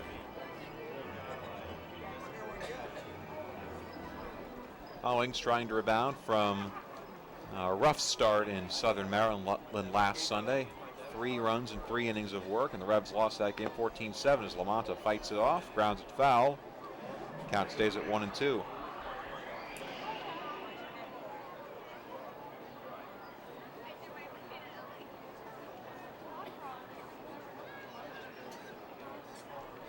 Owings been battling some shoulder soreness for the past couple of years. Trying to fight his way back into the majors, where he made quite a splash with those mid-2000s Arizona teams that won the NL West and got to the NLCS at one point. He's got a 1-2 count on LaMonta right now, and Johan calls time again. Talk about your lazy Sunday. Owings from the belt, the 1-2 pitch. Fastball left it outside, pops out of the mid of Castillo, and the count even at 2-2.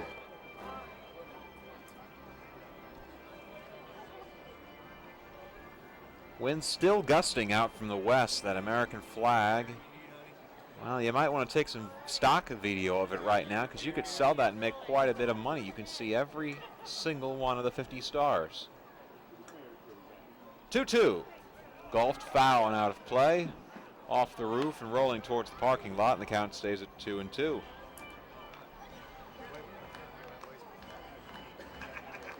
And that flag is half-staffed today and all across the country on May 15th for Peace Officers Memorial Day, in remembrance of the 20,000 plus law enforcement officers who have died in the line of duty. It's been a federal holiday, or a day to mark, since 1994. Not a holiday, nobody gets off work. 2-2, bounced foul down the first base line. LaMonta doing a good job staying alive here. He'll face an 8th pitch of this at bat.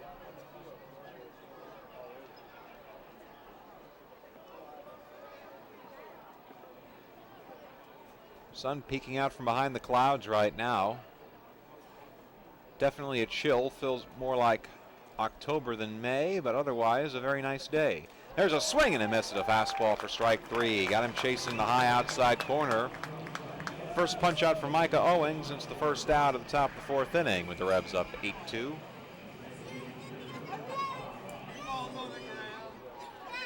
like York is just beginning to stand somebody up in the bullpen. Owings, the original scheduled starter for the day. Bit of a belated entrance for him, as Mike McClendon got the start instead. Andy LaRoche takes a strike, 0-1. But Owings is in line for the win, as McClendon didn't go the 5 innings necessary to qualify as a starter. An old baseball rule from the days when the starter was expected to go all 9 innings. As LaRoche takes low for ball 1. Andy a double back in the 2nd inning. He ended up going nowhere. That was the last hit that McClendon gave up. Owings with the 1-1. And there's a rip towards left field. That's headed towards the big wall, and it one hops to the fence. LaRoche will have himself a single as Tejeda gets it back to the infield rather quickly. Andy LaRoche, a nice 2-for-2 day in his first action of the series. And the Skeeters have a man aboard.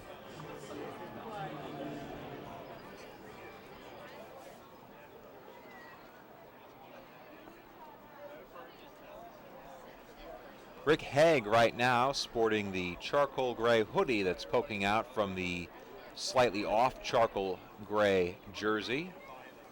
First pitch, fastball down the heart, strike 1. Playing in Sugar Land, Texas, you don't usually get these kind of temperatures in February, let alone May. 0-1. Golfs it foul and out of play. That one's going home with a fan from Seven Valleys, and it's 0-2.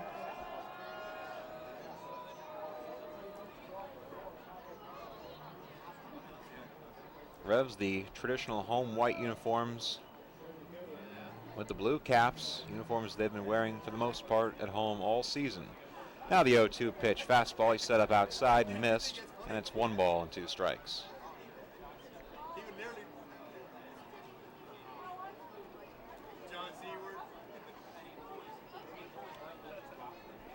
Haig from Spring, Texas. Square stands for him, standing on the right side. And the 0-2 swung on and missed for strike 3. Snap throw back from Castillo to first base is not in time.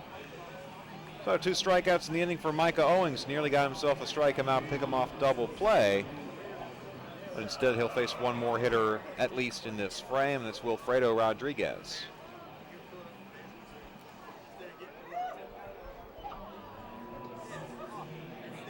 Rodriguez bounced out to second base his first time up. He'll try and extend the rally with LaRoche on first and 2 down, and Sugarland down 6 at 8-2. There's a fastball, inner half, strike one.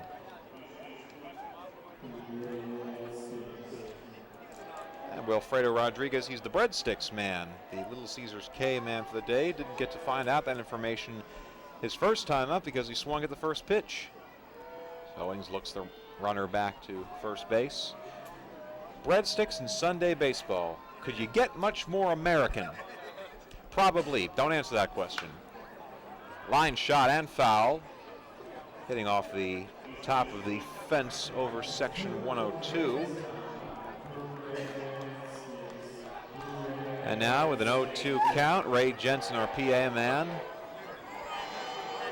with the blaring chants of breadsticks.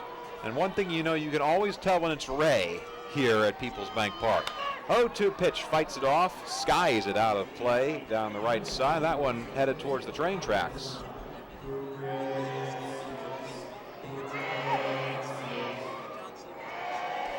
Players have a lot of fan taunting to deal with when they're on the road, but I don't think anywhere else in the Atlantic League you'll hear breadsticks.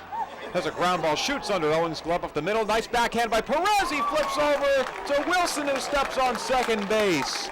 Nice forced play from Andres Perez, who covered a lot of real estate. The legs still work for the 31-year-old Perez. In the inning for the Skeeters, no runs on 1 hit, no errors, 1 left on. Middle of the fourth, your score. York 8, Sugarland 2 here on Revs Radio, WOYK. Come and celebrate 10 years of York Revolution baseball with the Celebrate York Series presented by Memorial Hospital. The series honors significant contributions from York, Pennsylvania's most notable events and favorite citizens with giveaways every Friday night home game. The series continues on Friday, May 27th with a Vonnie Grimes bobblehead music box giveaway. Visit YorkRevolution.com for more details. It's the Celebrate York Series, proudly presented by Memorial Hospital for the York Revolution's 10th anniversary season. Come on! Colin Cowherd. Is an actor bad if he has a bad movie? Remember the movie Tom Hanks had with Julia Roberts about 4 years ago? Was he suddenly a bad actor? Nah, he got a shaky script. But I just watched Bridge of Spies this weekend with Tom Hanks. Tom Hanks is back. Why? Because he had Steven Spielberg directing. Right now, Andrew Luck doesn't have a very good script to work with. This is The Herd with Colin Cowherd. Weekdays at 3 on Sports Radio 1350 WOYK. Come on! Colin Cowherd. Here's Chip Kelly talking about Tim Tebow once he released him. I didn't feel like he was good enough to be the 3 right now. He didn't say backup that just gets in. He's not good enough to be the 3rd string quarterback. And here's the thing. You can have him on the roster. You can't have him right behind Sam Bradford, who would pull a hammy yawning. This is The Herd with Colin Cowherd. Sports Radio 1350 WOYK. Your county, your teams. Sports Radio 1350 WOYK. First in York, first in sports.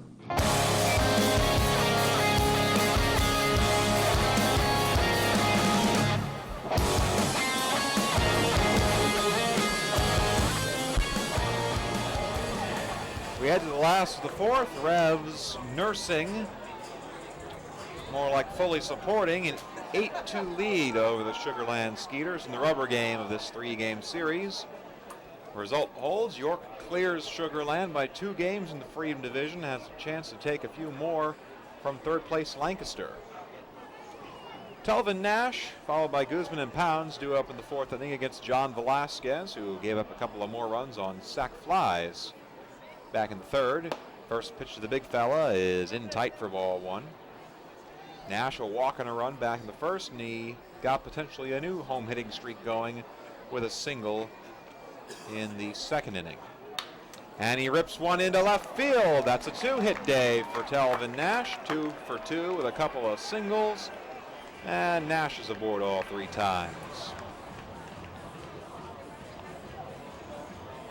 We'll take a look at the out-of-town scoreboard, brought to you by York Mitsubishi as Joel Guzman comes up.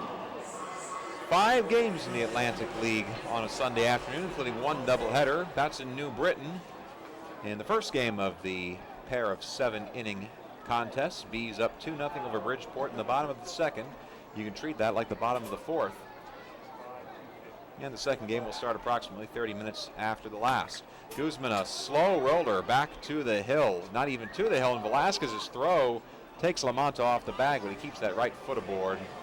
A swinging bunt for Joel Guzman. It works like a sacrifice. Nash to second, and it's 1 away. Elsewhere, in Somerset, Patriots up 2-0 over Lancaster in the top of the 5th inning. Barnstormers with a big comeback to win last night in Jersey, 11-8. And their scoreless top of the 3rd on Long Island. Ducks trying to put away the Blue Crabs, who they took 2 from yesterday. Brian Pounds, the scoreboard vandal. RBI double for him in the first inning as he takes one right down George Street for strike 1. Smashing an LED board, the top one in that strip over on right center field's wall, just beyond the tall wall in center. Pounds jammed inside and he fouls his back. It's 0-2. It's just a matter of slipping it out and slipping a new LED board back in. Technology really is amazing. I wonder if Pounds will want to come out and have his picture taken with that a couple of times before they end up changing it out. Velasquez the 0-2, high and tight, and it's ball 1. Scott and Brian will have a chance to change that over the next week as the Revs go on the road for 7 days and then an off day next Monday. 1-2, skips the dirt, and the count goes even. Revs head up I-30 for 4 with Lancaster on Monday, Tuesday, Wednesday, and Thursday. Tomorrow at 7 o'clock, it's the only Atlantic League show in town that night. Then over the weekend, they travel back to New Britain to take on the Bees. 2-2, and there's a chopper and foul down the third base line. Count stays even at 2-2.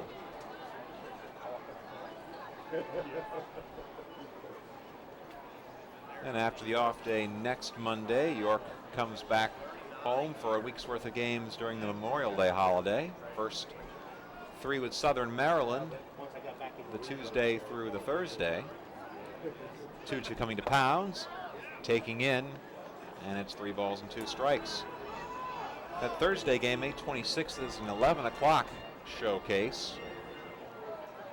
Kids still in school. It's a nice schools out game for them. One last organized field trip before everyone dismisses for the summertime as Pounds golfs this one, a towering shot. The wind will take that one out towards the concourse on the first base side, where it'll go home with a lucky fan from Lewisberry.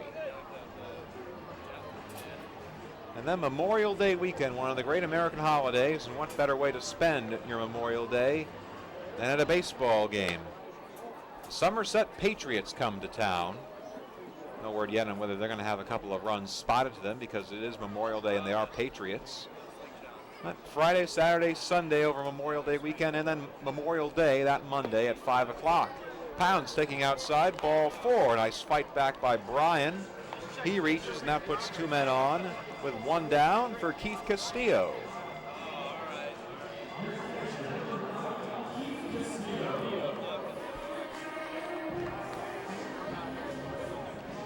Keith today is 1 for 2, a single and a run to start a pair back in the 3rd. Velasquez leaves one high and outside for ball 1. A front-loaded home schedule for the Revs throughout end of April and especially in May, and then the first couple of weeks of June. 1-0, fastball, just a tick out, and it's 2-0. At the conclusion of this game, the Revs will have played 14 of their last 17 in the friendly confines of Peoples Bank Park. And if the result holds, they will have put together a pretty nice streak in this park as Castillo pops one out towards short. Infield fly rules in effect. Haig makes the catch, and it's 2 away.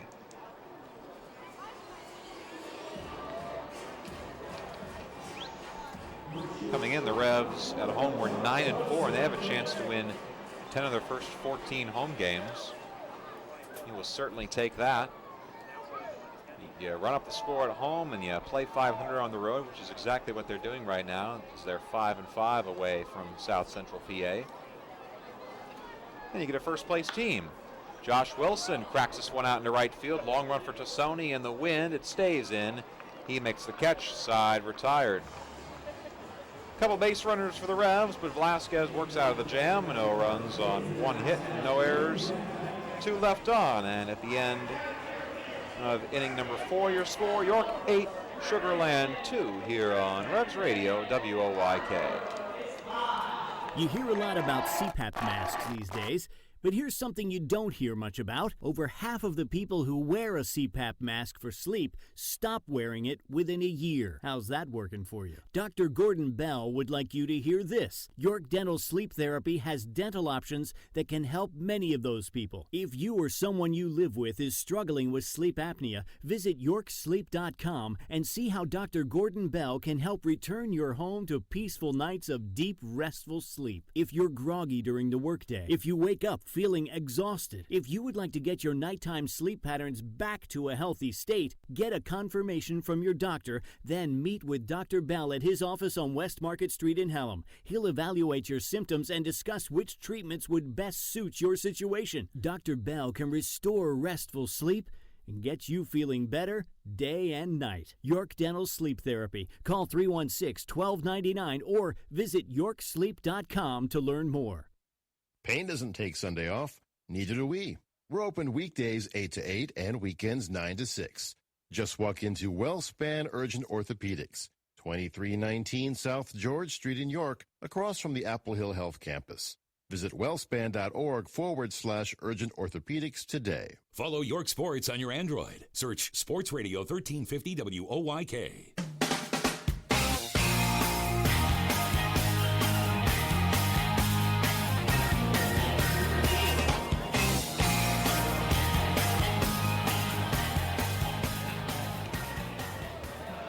Here in the top of the 5th inning from Peoples Bank Park, Darrell Henry's back with me on Revs Radio WOYK.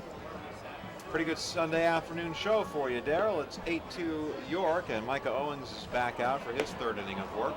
And good pork up here in the press box. Good pork. Hey now.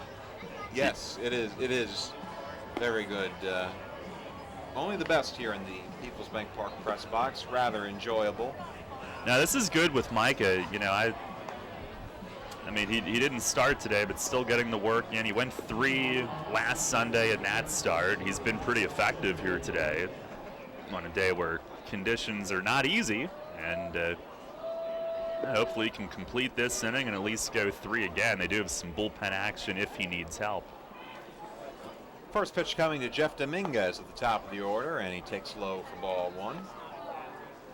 Dominguez, a leadoff single and a run back in the 1st inning, and that's been the high point for Sugar Land in this ball game. They turned around, gave up 3 in the 1st, 3 in the 2nd, and 2 in the 3rd. Owens 1-0 is golfed deep into right field, but this one coming in on Repko, and he makes the catch. With the wind as strong as it is, you think anything that's up there is going to get out, but no, Repko had it all the way. Yeah, I got that one off the end of the bat. It probably stung his hands a bit, I would imagine. And if it wasn't right off the end, that would be scary going airborne to that side of the park today. Now Rene Tassoni, a double and a run himself, and he chases after a slider in the dirt. Goes fishing, comes up with a tin can. It's strike 1.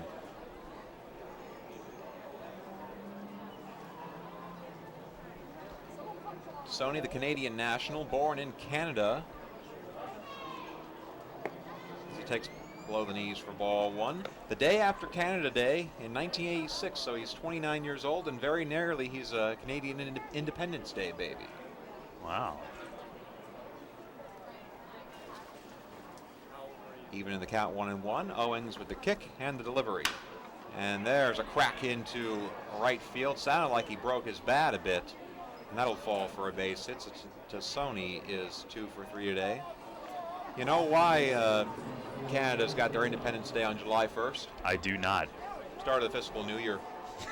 Really, it was just back in 1967. They passed an act saying, okay, Canada's going to be free starting on the next fiscal year. And Britain's like, all right, might as well. Pish posh.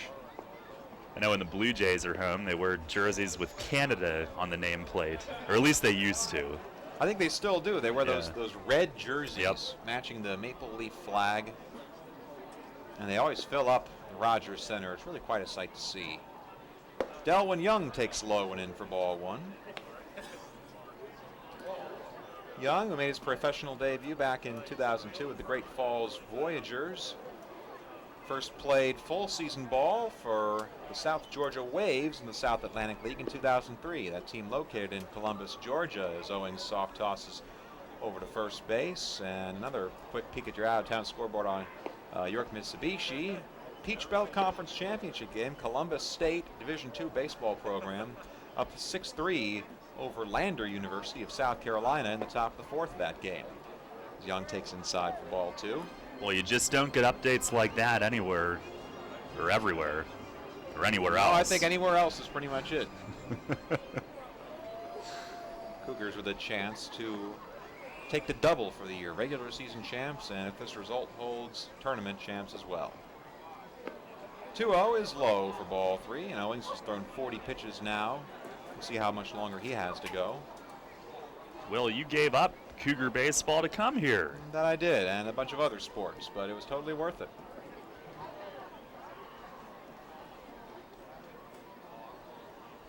Good basketball year for the teams down there, both the men and the women taking conference championships. That one slow ball, but it's down the heart for strike one. York Mitsubishi update from a score that the listeners may find more relevant. Second round of the AHL playoff. It's Game 7. Hershey Bears hosting Wilkes-Barre Scranton Penguins. That's 5 o'clock right here on WOYK. 3-1. Slapped foul and out of play. Off the top of the tin roof here at Peoples Bank Park. And Owings has fought back to get the count full. Stoosh is stocking up on water. This is the biggest game of the year for the Hershey Bears as they go in pursuit of yet another Calder Cup championship. Payoff pitch from Owings. There's a tapper foul down the first base line, and we'll do it again. Well, they went the distance 5 games against Portland in the opening round, and now they're going to do it again. Sometimes the teams that go all the way are the ones that have to do that and don't get those long breaks. Owings, deep breath, kick, another payoff pitch. Left it upstairs for ball 4.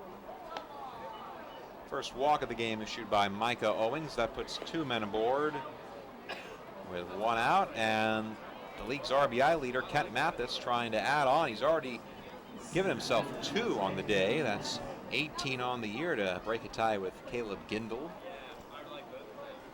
It's like whoever's up in the Revs bullpen will be in after this hitter based on the signal from the dugout. Sugarland with Andrew Johnston up in their bullpen right now. Owings, the first pitch, fastball, tick outside, and it's ball 1. Mathis, an RBI double to break the ice on the scoreboard in the first inning. And he singled off of the nemesis in the third to plate Rene Tassoni. He's been responsible for bringing home both of the Sugarland runs this afternoon. York's done a bit more. They're up 8-2 here in the top of the 5th inning. 1-0 at the knees, a called strike 1. Just felt a gust of wind coming out from the west. Again, chasing a few more clouds over us like a natural dome. Still no rain in the forecast, but Revs executives must be smiling as we're a couple outs away from an official ball game as Owings misses for ball 2 outside. And they'll have a week to try and sacrifice whatever they want to the weather gods in hopes of a good week against Southern Maryland and Somerset and a Sterling Memorial Day weekend. We'll be due. I'd say overdue. 2-1 is waved and whiffed And a breaking ball for strike 2. Maybe they'll sacrifice a few more burgers to the weather gods. Whatever it takes. Burgers so well done, you need dental records.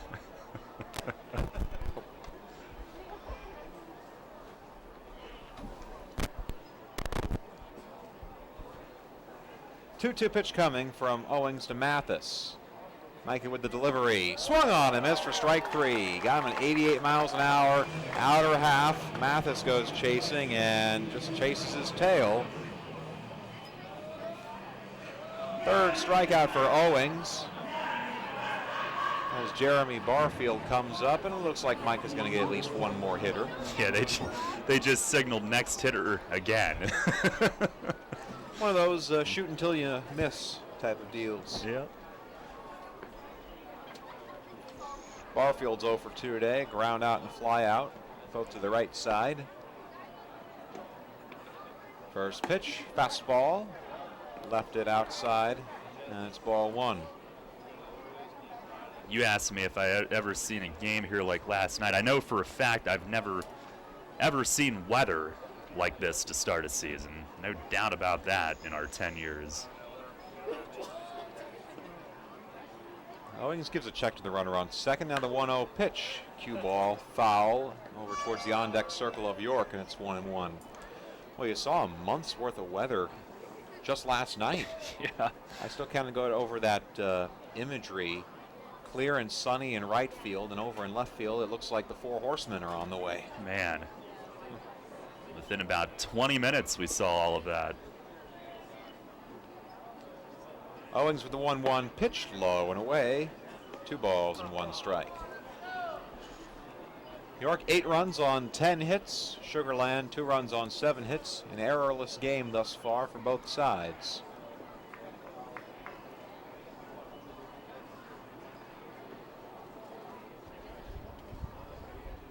Micah set at the belt. The kick and the 2-1. Popped him up. Drifting foul right side of the infield, and Telvin Nash, the wind got a hold of that one, and it glances off of Telvin's glove. I think you're gonna have to call an error on that one. Yep, E3 against Telvin Nash. He prolongs the at-bat. I think I'll be lucky if he even looks at me for the rest of the year. Well, he does have a couple hits today, but I don't think people understand how tough that play is when it's this windy. Nothing routine about it. So another 2-2 pitch coming to Barfield. He shoots one up the middle. Perez, another backhand. He boots it this time. It's off the heel of his glove. I think they'll score this one an infield single for Jeremy Barfield, and they will, and it loads the bases. Now Johan Lamanta coming up. Revs with still a good amount of breathing room, but the Skeeters can make it interesting with a gapper. That play that Dre made last inning was outstanding, and he came really close to doing it again, just couldn't get this one to stick in the glove. Lunging as far as he could to the backhand just to get to it. Lamanto for 2. Owings the first pitch. Breaking ball, breaks low, and it's 1-0. 56th pitch for Owings. It's got to be his longest outing of the year for the Revs. A few scouts in attendance today. Undoubtedly, he's one of the ones thereafter. 1-0 is low, and it's 2 balls and no strikes. Not missing by much. He's shaking his head there after that one. The one thing, though, with him, when he's missing down, and that's better than the alternative.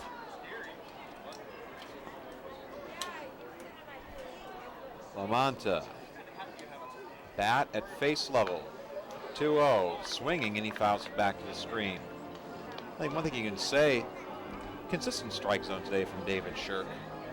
The fact that we haven't been talking about it quite as much is certainly a good sign. Maybe my well wishes at the beginning paid off. Yeah. 2 balls and a strike with the bases loaded and 2 down, and Owings leaves it out on a line. It's 3-1.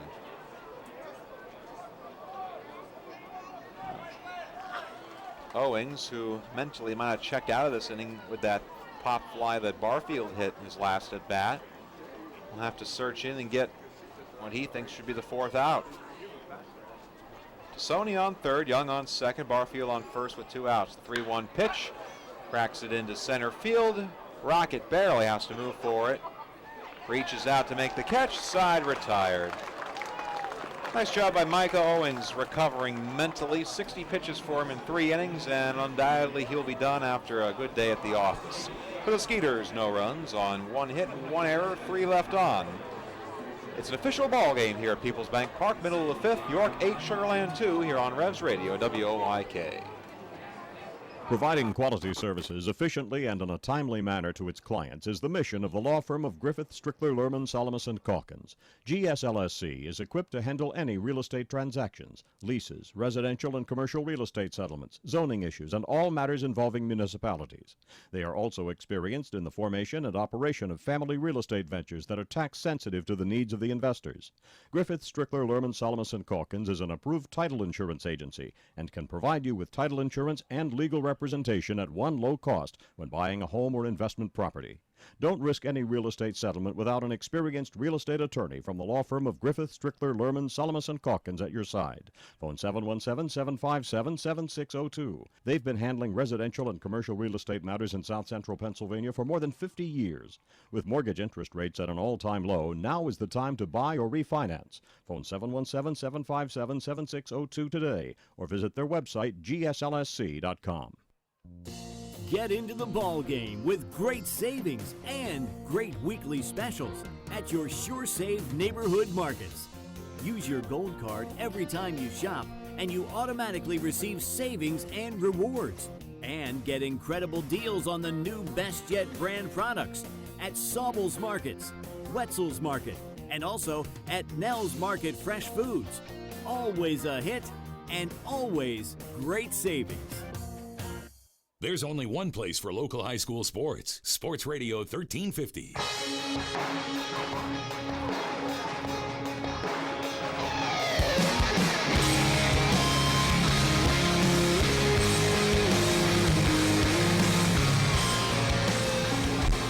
As the little smart car drives out beyond the batter's eye in center field, Michael Rocket will call time, share a couple of laughs with David Shirk as they close the gate and get set for baseball action here at Peoples Bank Park. Yeah, who knew with all the stuff that goes on, we've got baseball to play too. What a place. Revs leading 8-2 in the 5th inning as Andrew Johnston's first pitch is fouled back by Michael Rocket, 0-1. Johnston, the new pitcher for Sugarland, pitching change brought to you by Maple Donuts, making his 9th appearance of the season. 1-0. Spotless ERA, just 1 unearned run in 11 1/3 innings of work. And he misses low to Mikey for ball 1. Saw him last night, a walk and 2 strikeouts and a scoreless inning for him. That was in that intermediary period between the big Sugarland inning and York's final comeback. As Rocket fouls this one well out of play, and he'll be taken home by a lucky fan from Red Lion. It's 1-2. Johnston with the neon green spikes delivers a 1-2, and it's chopped over to short, taken on 1 hop by Haig. Easy throw to first base in time, 1 away. Michael Rocket's become a very difficult out for the Skeeters here this series. Really good to see him get hot again down there at the bottom of the order, and hit that one sharply too. It's right at the Haig. You're going to be saying that for the rest of your life. Can't help it now. Jason Repko takes in the dirt for ball 1. Maybe WOYK can send us there for a trip. A radio conference of some kind. Yeah. And Repko lifts one out into left center field. Forget it on a day like this. Mathis takes it just shy of the warning track. It's 2 away. I just wonder where that ball ends up on a normal day. He hit that pretty well. I think it's gone if it's not. I mean, it's slightly, I mean, it's out to right center. So if anything, I guess it pushes that ball further out towards center field, but maybe it knocks it down just slightly. It looked pretty good off the bat. Revs trying to extend their franchise record 12-game homer streak.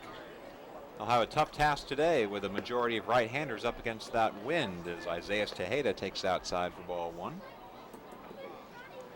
Tejeda trying to extend a streak of his own. Make it 9 games in a row for the Revs with a hit. He's got a sac fly and a walk and a run today. Still looking for the base knock as he takes down George Street for strike one.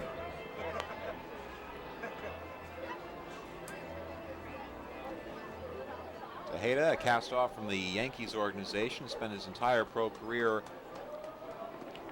with the Yankees farm system until last year. Takes a breaking ball to knees for called strike two. Career .261 hitter in the New York American League farm. 76 doubles, a career high of 21 with Staten Island back in 2014. 1-2 pitch. Taken low and away. Nice block by Rodriguez, and it's 2-2. Deuce is wild. 2 balls, 2 strikes, 2 outs. Multiples of 2 on the board for the Revs. 4 of them. 8 runs total to Sugarland's 2. Johnston, the kick and the 2-2 delivery. Low and away, and Tejeda's let the count go full. Andres Perez on deck if Isaias can continue the inning.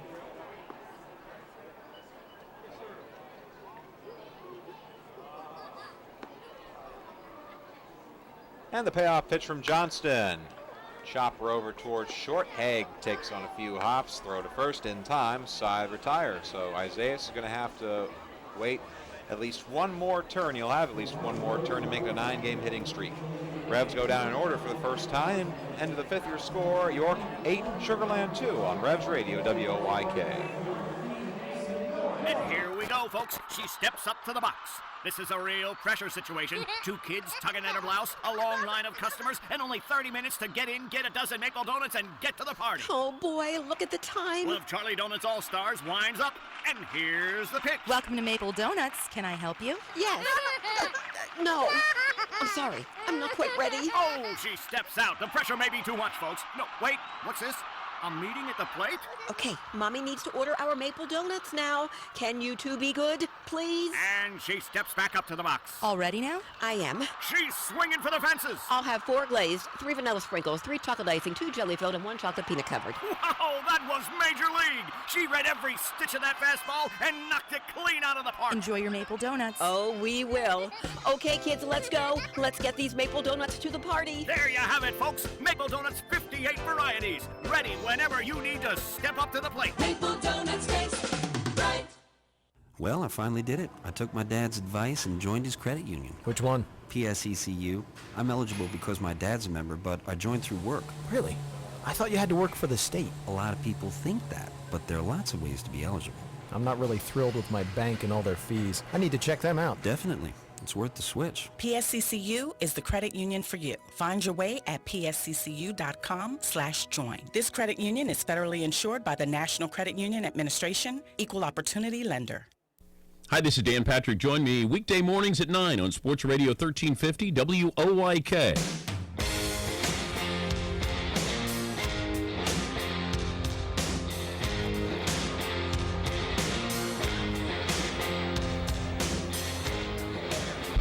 Top of the 6th inning from Peoples Bank Park. Will DeBoer and Darrell Henry with you on Revs Radio WOYK. Micah Owings, nice solid 3 innings on a Sunday afternoon. He gives way for Daniel Corella. This pitching change brought to you by Maple Donuts. Corella back on the hill after a day's rest. He appeared on Friday the 13th against Sugarland. 2 scoreless innings, but he threw a pitch that came in and hit Josh Prince on the hand, and we haven't seen Prince through the rest of this series.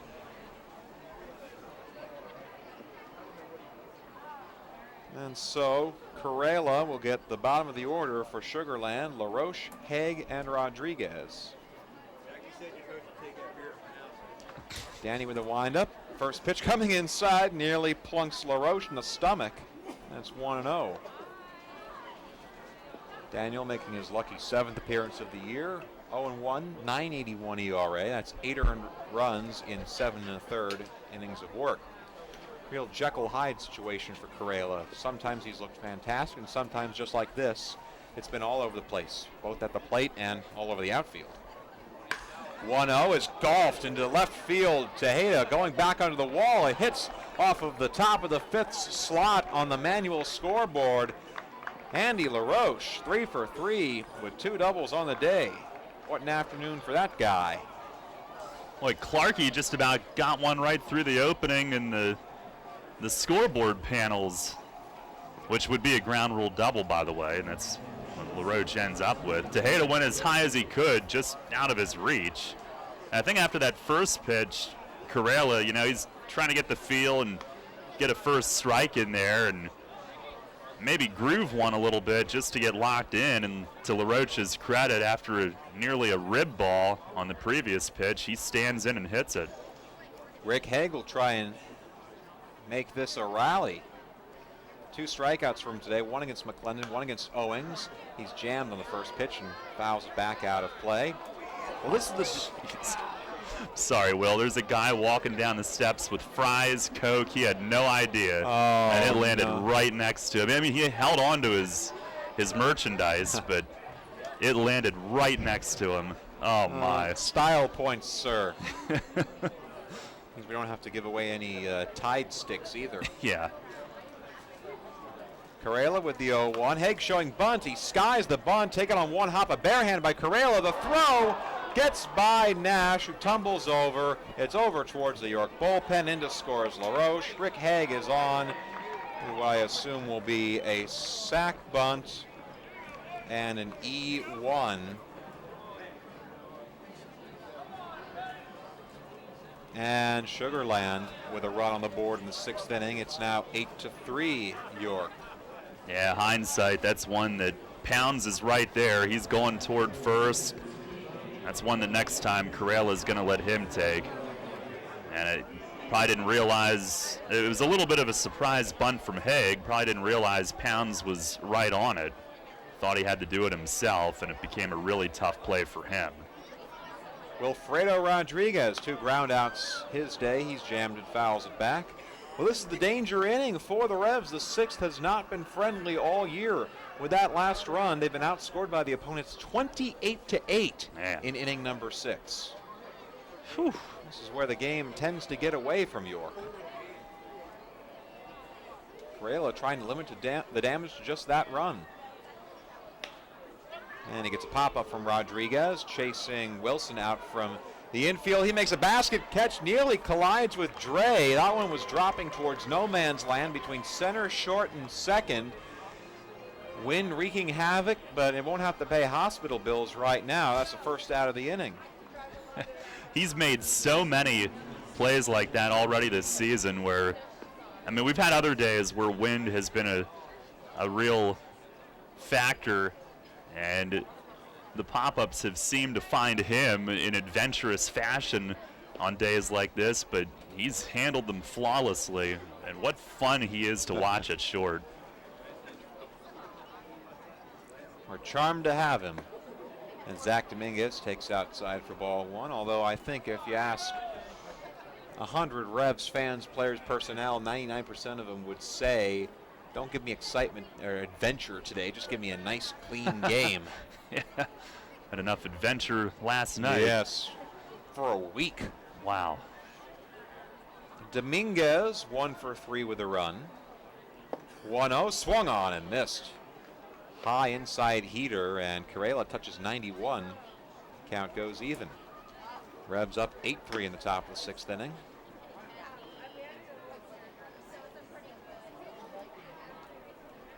Dominguez, a switch hitter. He's hit from the left side all throughout the afternoon, facing right-handed pitchers.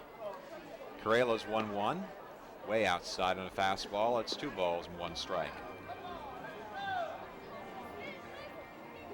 This team's had some really memorable wins already in the first 24 games. 2 walk-offs. Last night was the next best thing. You look at the stats, the Revs shouldn't be winning as much as they are, but they just keep finding ways. Correa gets a pop-up. Shallow right field. Who's going to get to it? It's Repko to make the catch, and that's the second out of the inning. Does it seem to you like, I mean, this is the type of day where every fielder would prefer the ball to be on the ground. Doesn't it seem like there's a ton of fly balls today, naturally, as you would have it? Naturally, it could be that the wind is getting in the psyche of the hitters, and consciously or not, they are got a slight uppercut on their strokes, just trying to get it up in the jet stream. Not saying they're trying to do that. I'm just saying that, something like that, you're going to think, oh, maybe. Rene Tassoni takes outside for ball one. Tassoni 2 for 3, double and a run.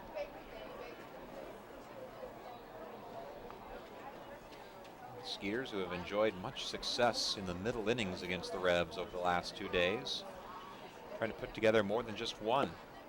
Correa coming inside, and it's 1 ball, make it 2 balls and 2 strikes to Tassoni.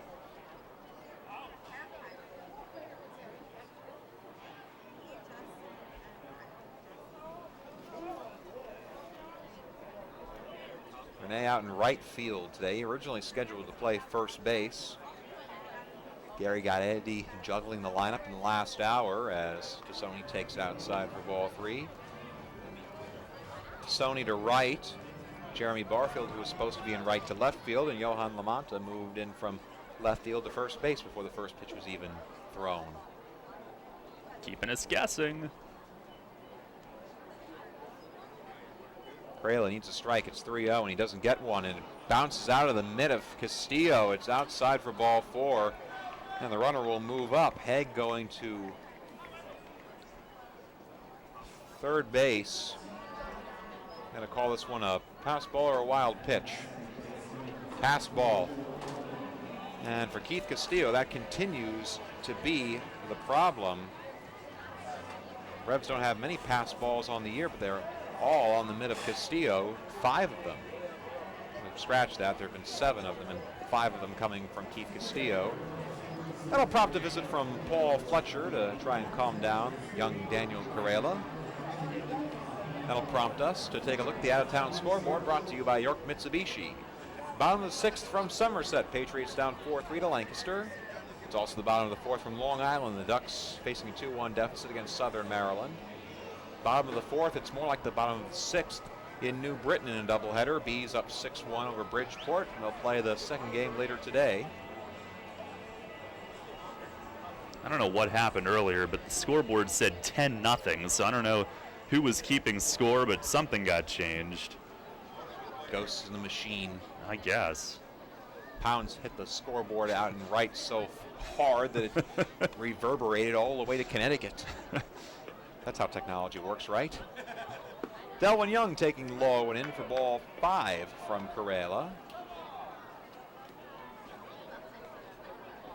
Like maybe a mechanical visit from Fletch to try to get him on track.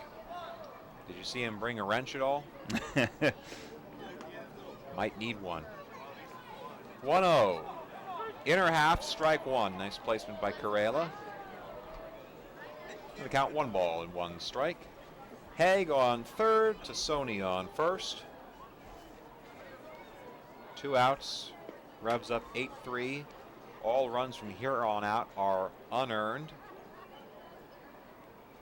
And the LaRoche run remains to be seen. There goes the runner Tassoni as Young fouls it back over towards White Rose Hall, right above our heads in the press box. And now the count 1-2.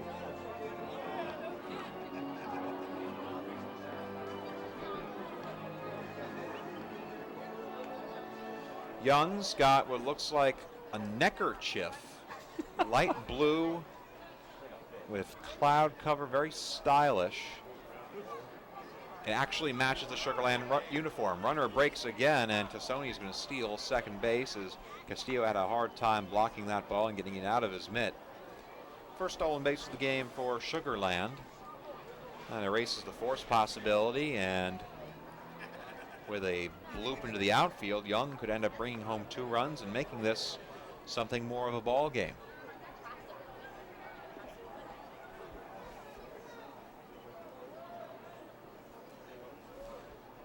Correa with deuces wild. 2 balls, 2 strikes, 2 outs. Here comes the pitch. Is just outside for ball 3. Did not miss by much, but he missed a bit low. If that's where he missed at.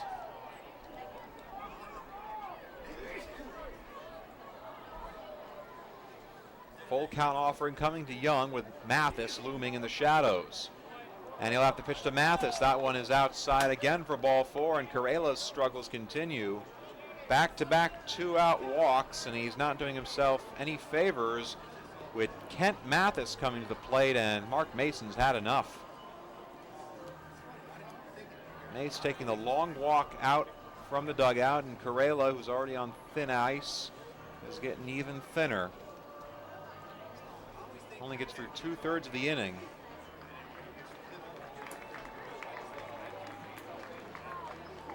And we're going to see a reliever that looks to be, is that Gomez? I believe so. As he comes clearer into our picture.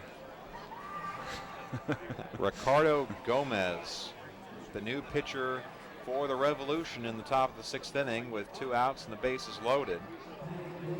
As he warms up, let's pause 10 seconds for station ID here on Revs Radio, WOYK. First in York, first in sports. Your only local sports station. The new Sports Radio 1350, WOYK, York, Pennsylvania. Will DeBoer, Darrell Henry with you in the top of the 6th inning. York clinging to an 8-3 lead, and you only say clinging because Sugarland is threatening to get back into this one. Bases loaded with 2 outs, 1 run home already in the inning for Sugarland, and Ricardo Gomez called on to be a fireman right now. Gomez, this is his 8th appearance of the year. No record at .257 ERA. 5 runs, 2 of them earned on 6 hits in 7 innings of work. 6 walks, 10 strikeouts for him. We last saw him on Friday night, giving up a pair of unearned runs in 1 inning of work against the Skeeters. Sugarland taking that one 9-4. Revs took it last night 13-11, so this is the rubber game. York's been in control since the early portion of it. 8 runs in the first 3 innings, 3, 3, and 2. But now Sugarland trying to come back. 1 swing. If Mathis can strike it just right, we'll make this a 1-run ball game. That's what makes this lead so perilous today. I mean, anything up in the air in right field is real trouble. And Sugarland's lineup, as we've mentioned, they have far more guys who, that's the pull side of the field than what the Revs boast. Rick Haig, 18 RBIs on the season. He can do a number on the rest of the league by finding the gap right now. To reset, Haig on third, Tassoni on second, Young on first. The first pitch from Gomez, a fastball on the outer, black for strike 1. All these runners on the hook potentially of Daniel Correa, although they will be unearned. 2/3 of an inning for Danny, a hit, 2 walks, and it's no strikeouts on 20 pitches.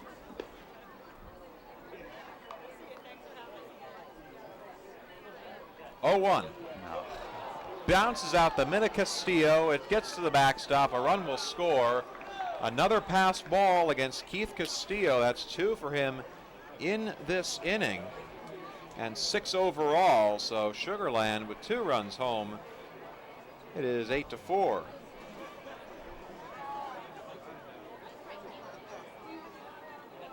Revs certainly have not had a very clean inning, to say the least. And it's always the 6th. 1-0. Popped him up. Clear over our heads. And the count now 1-2. So Gomez allows an inherited runner to score. He'll try to limit the damage to just that. He's still got Tassoni on third and Young on second. 2 down, top of the 6th. The wind starting to blow out towards right center field. And the 1-2 from Gomez gets him to reach out and pop it foul. Out of play in the first base bleachers.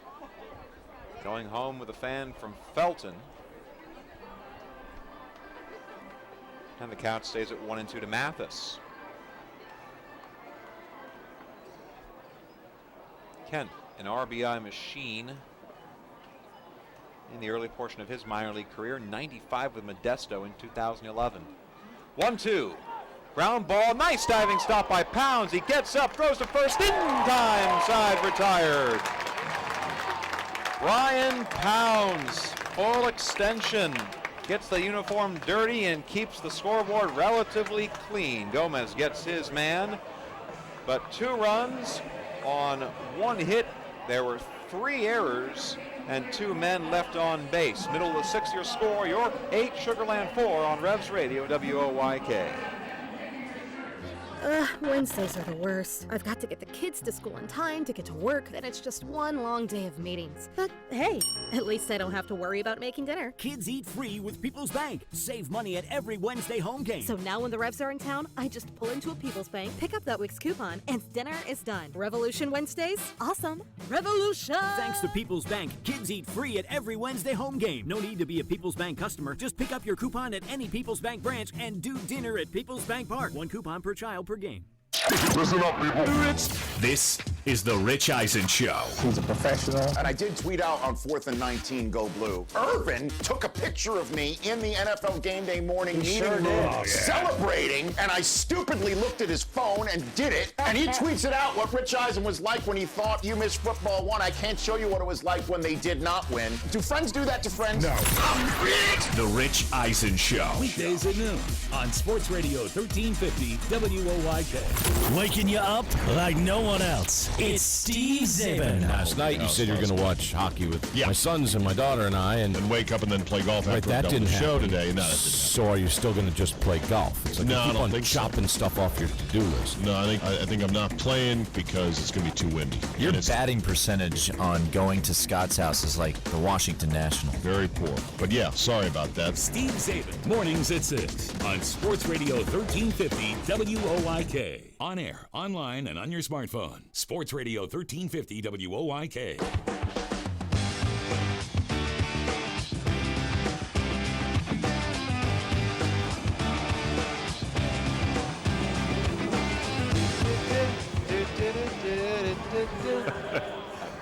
And the song's over. You're on. Bottom of the 6th. Revs trying to lead that not just semi, but completely charmed life. 8-4 lead for York. They'll send the heart of the order in Perez, Nash, and Guzman to face his new pitcher. It is Chris Trivett, the submarine-style right-hander, and there's a little half swing on a bunt by Perez. An easy 1-pitch, 1-out for Trivett, who throws over to first base. Pitching change brought to you by Maple Donuts. Chris Trivett on for the 2nd day in a row. 3 pitches for him to get the final out of that fateful 8th inning for York last night. He came in to do mop-up duty after they'd already scored 6 runs against the combination of Chris Rierick and Robbie Weinhardt. Now it's Telvin Nash who's been aboard all 3 times. A walk and a couple of singles. And the submarine pitch actually comes up and in for ball 1. Darrell Henry steps back into the booth. Mountain Dew in tow. That's right. Here's the 1-0 taken upstairs for ball 2 as the sun emerges from behind the clouds. Nice lazy Sunday afternoon. An American tradition to play baseball on Sunday afternoon. That pitch is high up again for 3-0, and we've hit a bit of a lull. Darrell, I want to talk about one of these big things that happened in York baseball history. The first official home game for the Revs back in 2007 on May 15th as Nash takes, apparently in the zone for strike 1. It wasn't quite a home game because this ballpark, then called Sovereign Bank Stadium, had not been completed. Construction was delayed for a month, so they played that game in Camden against the Road Warriors. Nash takes below the knees for ball 4. Now he's got to walk. Took an extra pitch, but Telvin is on base for the 4th time today. They beat the Road Warriors 7-5 at Campbell's Field in Camden in front of, according to the notes, 17 people, 3 birds, and a squirrel. I was the official attendance counter that day. And the other thing that was strange, I don't know if it was that day, but throughout that whole long, strange trip, Camden would play home games at night, so they'd be getting the stadium ready. As Joel Guzman takes inside for ball 1. So we'd be playing, and the leaf blowers would be going all throughout the stadium, and it was strange. Now the 1-0, Joel chases after a breaking ball at 67 for strike 1. I can just imagine you were on a bit of an odyssey right there thinking, man, when can I go home? And just play at home and see all my people. And destroy my enemies. Well, maybe not that last one. Guzman chases after another wiffle ball pitch at 68 for strike 2. But York got to come home about a month later, and we're now in the 10th season of the ballpark now known as People's Bank Park. 1-2 pitch. Joel watches it float high and outside for the ball 2. Had some moments in this stadium. A couple of championship banners hanging out in left center. We saw one championship clinched on this field back in 2011. 2-2 pitch. Guzman takes below the knees, trying to thread a needle is Tribet, when he comes up shy of it, and it's 3-2.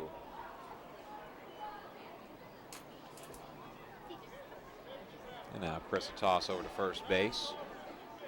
A lot of historic nights here, and one of those historic nights last night when we saw Corey Thurman's number retire, the first Revolution player to have his number adorn the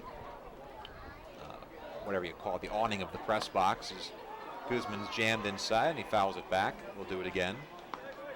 Yeah, that last night definitely immediately goes onto the list of all-time nights.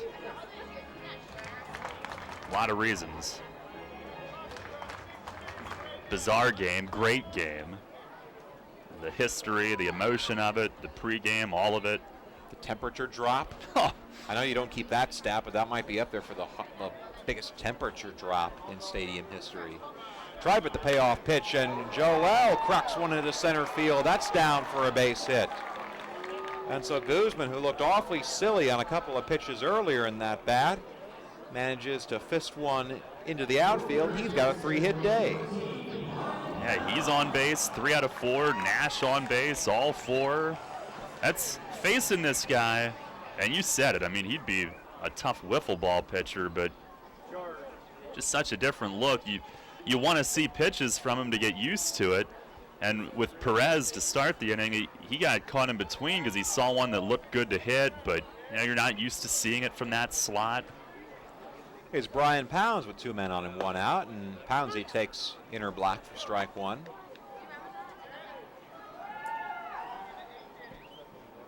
Well, such as it is, with a 4-run lead in the bottom of the 6th of a day game, Pounds is in the spotlight right now.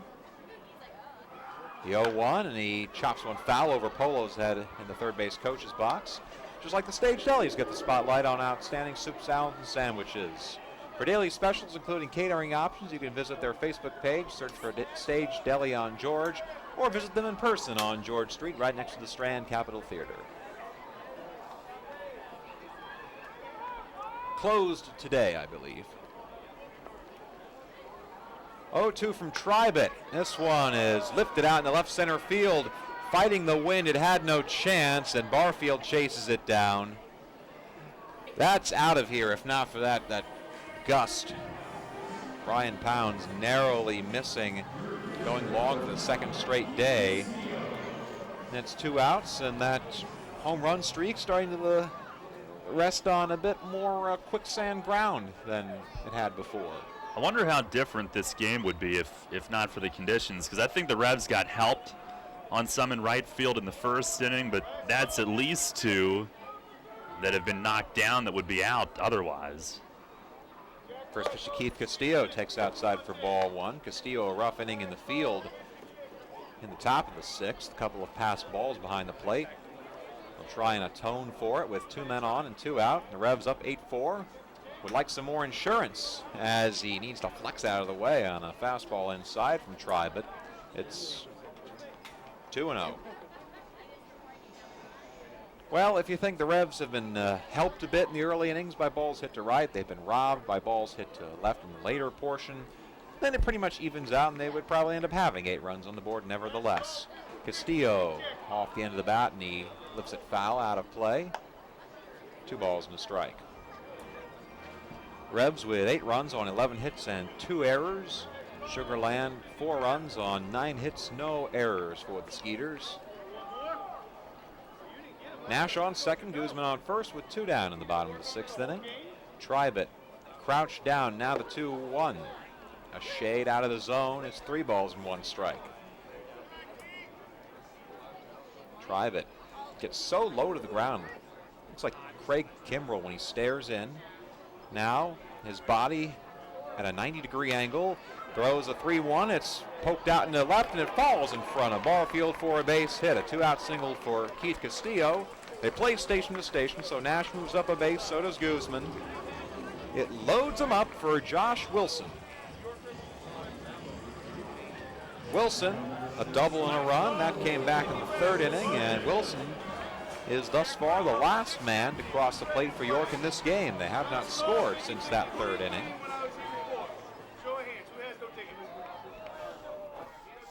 Well, I don't have a ticket, purple hat guy, but I don't need one. She wants tickets, all right. Well, she'll be back. Wilson taking in for ball 1. That one nearly grazing the shoulder. Josh, 35 years old. He's a Pittsburgh man, playing on the opposite side of the state. And he takes inside at the knees. It's 2-0. Good hitters count for Wilson. Came into the season with 1,840 career games. 2-0. Taps one over to short. Taken on a dribble by Haig. The flip to second for the force out, and that will retire the side. Revs load him up but can't convert in another rough 6th inning. For the Revolution, no runs on 2 hits. No errors, 3 left on. End of the 6th year score, York 8, Sugar Land 4. Darrell Henry will take you home here on Revs Radio, WOYK. This is the Dan Patrick Show. Let's go!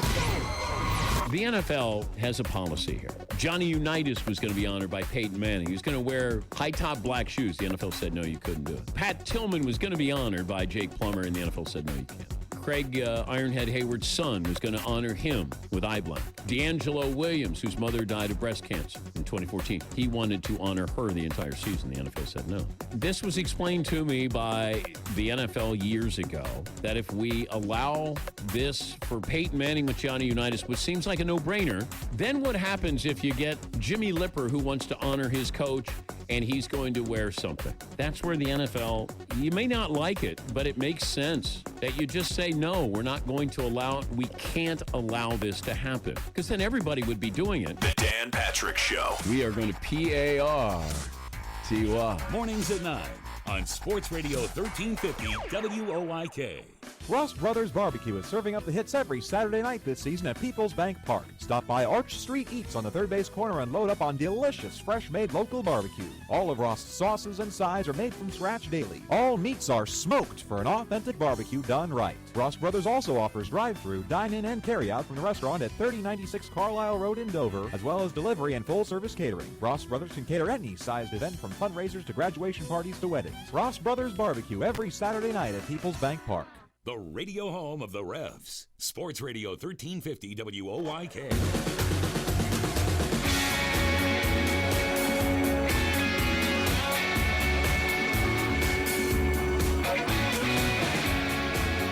Head of the 7th, the sun shining brightly. It's still cold and windy, though.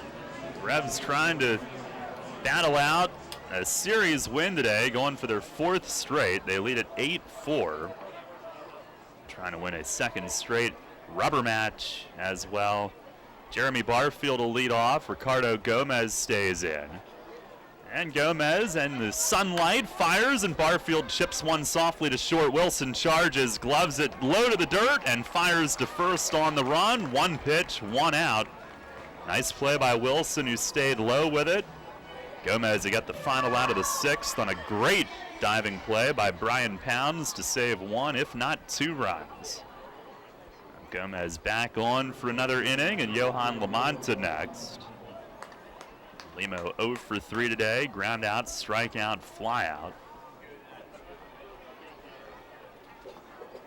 Gomez from the stretch pumps it home, and it's in at the knees, a called strike. Lamonta didn't think so. He just stands there like a statue pondering that. Shakes his head a little bit. Now the 0-1.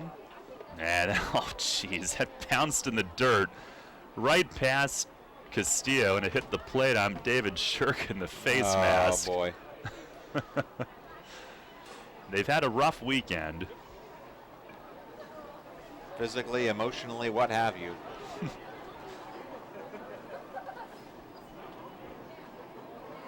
Ball and a strike.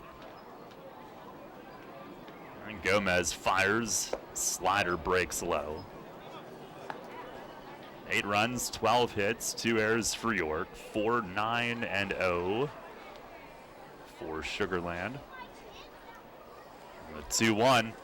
And a swing and a fly ball to left. Tejeda was deep. He'll go back a couple steps, wait, and put it away. Right on the edge of the warning track.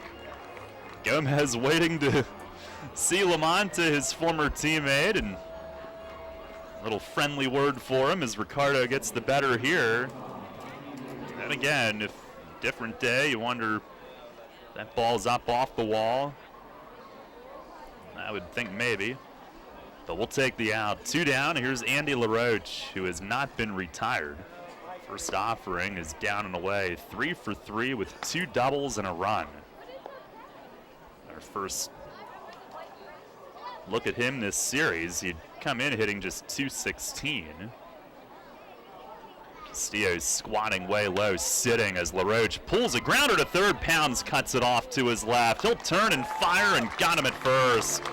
1, 2, 3, 7th inning, and a quick one for Ricardo Gomez. He's retired all 4 he's faced. 7th inning stretch here at Peoples Bank Park. It's the Revs 8 and the Skeeters 4.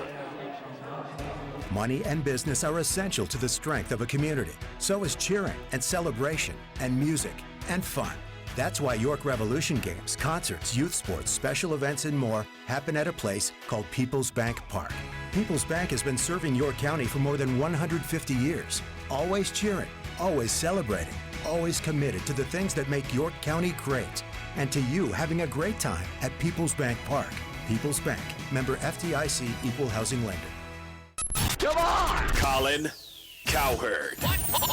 Here's Chip Kelly talking about Tim Tebow once he released him. I didn't feel like he was good enough to be the 3 right now. He didn't say backup that just gets in. He's not good enough to be the 3rd string quarterback. And here's the thing. You can have him on the roster. You can't have him right behind Sam Bradford, who would pull a hammy yawning. This is The Herd with Colin Cowherd. Sports Radio 1350 WOYK. What's up, y'all? This is the Dan Patrick Show. And you're listening to the best. Oh, okay.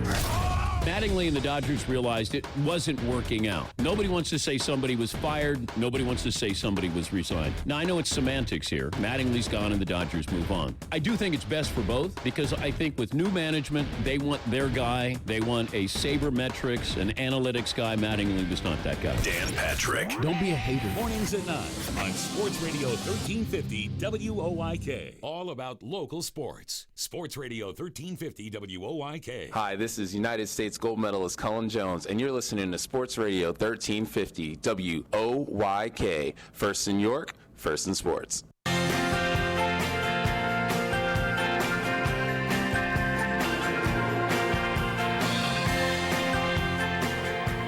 the 7th, 8-4 York. Michael Rocket leads off, and a swinging bunt foul. It actually hit his foot first. Rolls along the line at third, facing Chris Tribett, the Submariner, who stays in. Really walked the tightrope in that 6th inning with 2 singles and a walk. The Revs have had a bit of an epidemic lately, despite the success with leaving bases loaded. And they did that there. They have stranded 9 today. Sugar Land also has left 9 as Rocket swings and loops a foul the other way and right as it nestles in at the top of Section 2.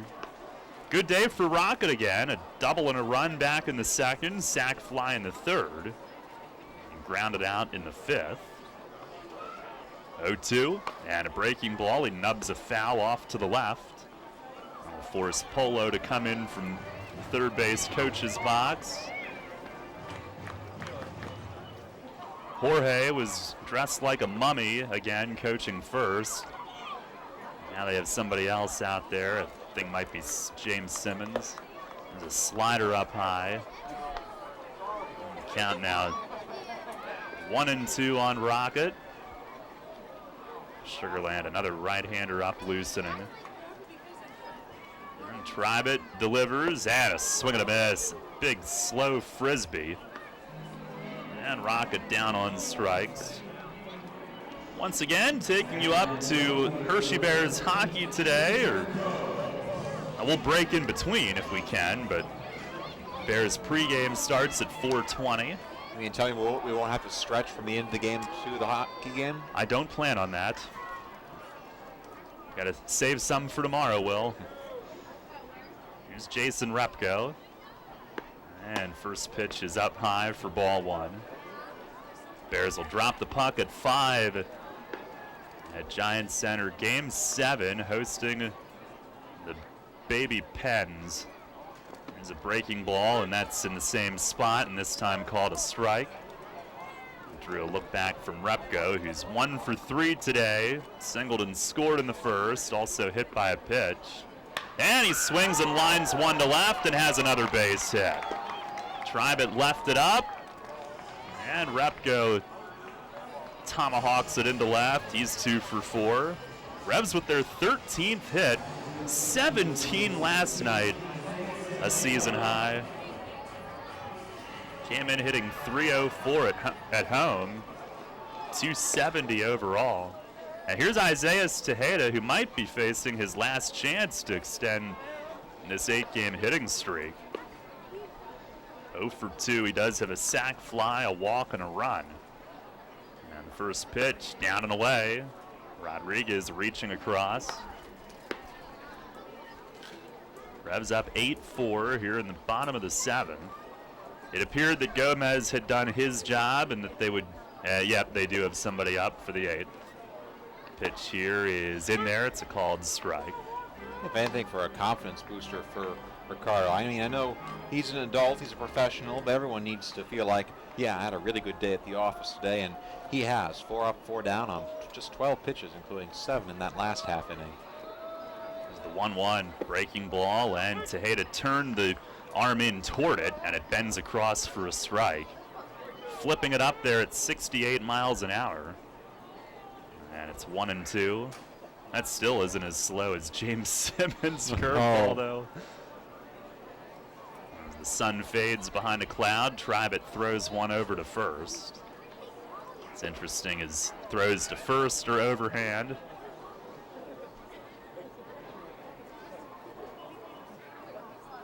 And now the sun's just teasing us as it fades in and out. Here's the stretch. 1-2, and he got jammed. He thumbs a foul, crawling down toward Polo's residence at third base. Our WellSpan Sports Medicine injury report. James Lewis Simmons left last night's game with a head cold and is feeling under the weather, but other than that, physically he's intact. And the update on Josh Prince from Sugar Land, a bruise on that hit by pitch on the hand. Pitch to Tejeda, line drive, base hit to left. The streak stays alive. Down the line toward the corner. He's digging for 2 and he'll slide in. Repko went to third. Barfield's throw went to second. It pulled Young away from the bag, and Tejeda slides in. It's a 9-game hitting streak as he rips a double down the line in left. Second and third with one out. Now 19 for 36 on the streak, still well over 500. Here comes Gary Gaetti. That's it for the Submariner. He's seen each hitter once. He will not be allowed to be seen a second time by any of these sluggers. And Tejeda, who had 2 strikes on him, maybe his last swing of the day, sits back and drills it down the line. And a good throw at second may have had him, but he ends up with the double on it. Yeah, that's one thing by Tejeda. He is a guy who does not get cheated on the base paths. He's been thrown out a couple of times in this series trying to take the extra base. But with this wind wreaking havoc, throw off the line, and he'll have himself a double and a nice story, and he's on base, say it with me, 9 times. I got a late start, Will, so I didn't say it with you, but I like what you did there. Now, pitching change brought to you by Maple Donuts here in the bottom of the 7th. The Skeeters will call on their 4th different reliever today. They'll be flying back after this weekend visit, and they do have off tomorrow, but they'll play Long Island in a morning game Tuesday. The new pitcher is Zek Zinicola, as we see the right-hander again. Currently around the league on our York Mitsubishi out-of-town scoreboard, Lancaster a 4-3 lead at Somerset, bottom of the 8th. See the Barnstormers for the first time this season tomorrow night. Bottom of the 6th, Southern Maryland a 2-1 lead at Long Island. And in game 1 of the doubleheader at New Britain, the Bees lead the Bridgeport Bluefish 6-1 in the 6th inning. Here it's 8-4 York in the bottom of the 7th, and looking for more. Zinicola in game number 10. He's 0-1 at 2.61 ERA, 1 save, 10 1/3 innings, 3 runs on 8 hits, 3 walks, 7 Ks, opponents hitting .222. And the Skeeters have had the infield in every chance they've had today. They'll do it again. First pitch to Perez is swung, hit in the air in left center toward the gap and down for a hit. Past the diving Lamonta, or Barfield make that. Rep goes in to score, and it's 9-4. Perez with the insurance. He's got his second RBI of the day.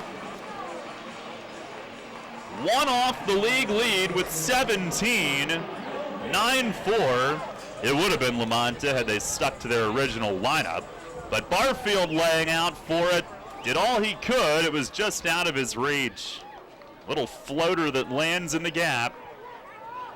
And you just don't want to take chances with the conditions today. Insurance runs are great. Here's Talvin Nash, and a big breaking ball from Zinicola stays high. 15th hit for the Revs today. Perez with his second.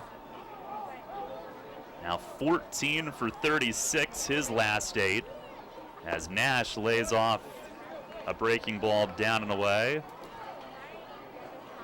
Perez now 389 the last 8. On the stretch, 2-0, and a big swing and a miss. Nash lets it rip. Nash today, 2 singles, 2 walks, and a run scored. First and third with a run home. Here's the 2-1. And a fastball over for a strike. Tejeda did have to play cautiously on that Perez hit in case it was caught, so he makes it to third base. Perez on at first. And Zinicola sets the hands letter high. The 2-2. Swing and a high pop-up way up into the blue. And on the right side of the infield, Young from second makes the grab. Backing up at the end and playing it off to his left side right behind Lamonta He's next to him at first base today. 2 down in the inning as Nash is retired for the first time. And here's Joel Guzman, who's had a big day. 3 for 4 with 3 ribbies. He'll pound the spikes. I love his shades. He's got the bright white frames. I guess they're Oakley's. Oh, so cool. They're awesome. First pitch is swung on and fouled back. How about one of those cold nights when he had the Oakleys that are bright white? He had the bright blue do-rag to keep the head warm. And he had the hoodie under the jersey, too. Here's the 0-1. Swings and got under it. A pop-up in right to Sony. Went back. Now has to scoot in, and he's under it in time and makes the catch. Ball was way up there, and the Revs will settle for the 1 run here in the 7th. They do add to the lead. A run on 3 hits. 2 men left. And to the 8th inning we go. It's the Revs 9 and the Skeeters 4. The more we help the ones in need, the more progress our community will make. By focusing on quality education, income opportunities, and basic health care, all of York County can have access to the building blocks of a good quality of life. Together we can load the bases for our community. And hit a home run. Give generously to the 2016 United Way Community Fund. Find out more and give now at unitedway-york.org. Does your wealth advisor know how you take your coffee? At Smith, Mayer & Little Wealth Advisory Group, we genuinely get to know our clients, from their interests, goals, and dreams, right down to how they like their coffee. By understanding our clients on a personal level, we help them make wise financial decisions. In us, you will find a trusted confidant dedicated to your financial success. Smith, Mayer & Little, a wealth of knowledge about wealth. Get to know us over a cup of coffee, or visit us at financialjava.com. Janney Montgomery Scott LLC, member NYSE, FINRA, and SIPC. Come and celebrate 10 years of York Revolution baseball with the Celebrate York Series presented by Memorial Hospital. The series honors significant contributions from York, Pennsylvania's most notable events and favorite citizens with giveaways every Friday night home game. The series continues on Friday, May 27th with a Vonnie Grimes bobblehead music box giveaway. Visit YorkRevolution.com for more details. It's the Celebrate York Series, proudly presented by Memorial Hospital for the York Revolution's 10th anniversary season. Your teams all the time. York's only place for local sports. Sports Radio 1350 WOYK.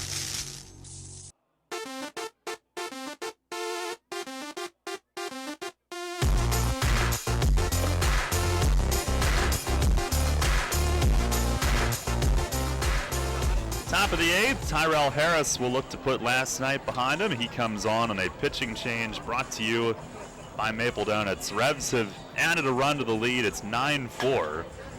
And Harris, who barely got a chance to get started last night, had a hitter struck out once, if not twice, didn't get it.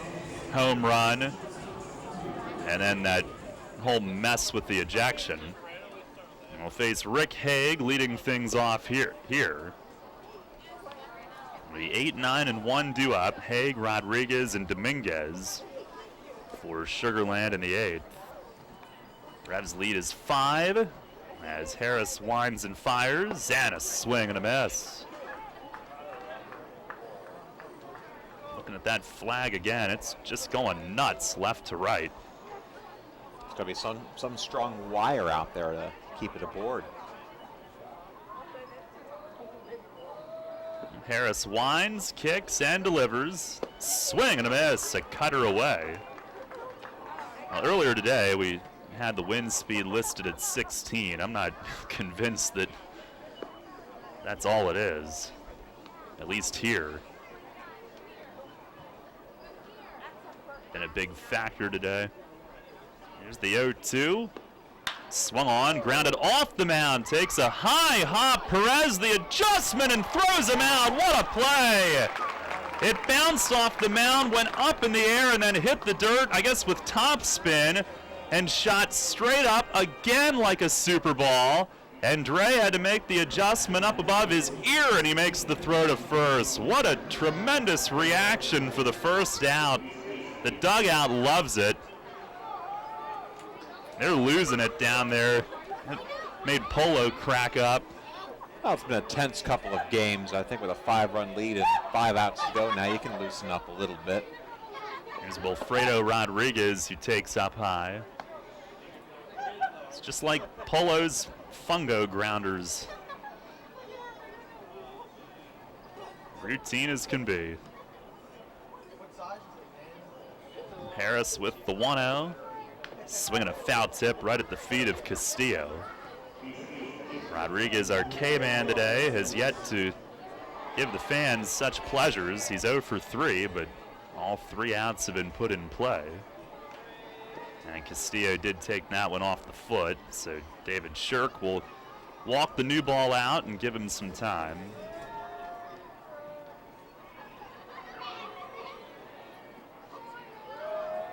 Tomorrow night we're in Lancaster with first pitch at 7. We'll be on at 6:40 each of the next 4 nights, in fact. Harris the kick and the 1-1 swing and a miss. A slider, and Rodriguez was way, way early. Well, has him on the ropes again. The oven's being preheated. Harris the windup and the pitch. And a breaking ball dives away. 2 balls and 2 strikes.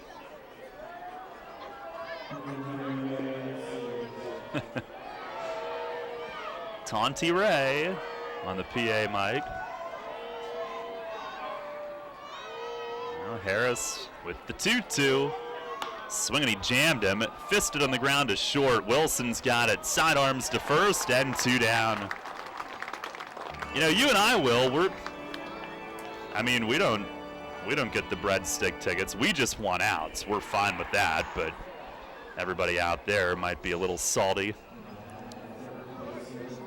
Do you really put salt on breadsticks? What a great question you raise. I would not, personally. Some people do, but those people are heretics, so. There's Jeff Dominguez with 2 down, and Harris misses upstairs. Dominguez 1 for 4, a blue hit and a run. I pretty much just take whatever amount of salt I'm given. I don't believe in adding to it. There's the 1-0, and a line drive the other way and left. Coming in is Tejeda. He's got it. Got the jump on it and scooting in shallow left. He's there to run it down. A 1-2-3-8. Tyrell Harris, a bounce back outing, looking sharp. We go to the bottom of the 8th inning. It's the Revs in front of the Skeeters, 9-4. Wednesdays are the worst. I've got to get the kids to school in time to get to work, then it's just one long day of meetings. But hey, at least I don't have to worry about making dinner. Kids eat free with People's Bank. Save money at every Wednesday home game. So now when the Revs are in town, I just pull into a People's Bank, pick up that week's coupon, and dinner is done. Revolution Wednesdays? Awesome. Revolution! Thanks to People's Bank, kids eat free at every Wednesday home game. No need to be a People's Bank customer. Just pick up your coupon at any People's Bank branch and do dinner at People's Bank Park. 1 coupon per child per game. Payne doesn't take Sunday off. Neither do we. We're open weekdays 8 to 8 and weekends 9 to 6. Just walk into WellSpan Urgent Orthopedics, 2319 South George Street in York, across from the Apple Hill Health Campus. Visit wellspan.org/urgent orthopedics today. Waking up with the Zabe. The Steve Zabin Show. And I know people, I can already hear you screaming at your radio. You don't even have a real job, Zabin. You just sit in front of the microphone and flap your cake hole around. I understand that. I'm not upset to be back today. I need to get back. I need to get back on the horse and get back riding again. I'm just saying it's going to take me a segment or two to get up to speed. Join me, Steve Zabin, mornings at 6 on Sports Radio 1350 WOYK. The revolution plays here. Sports Radio 1350 WOYK.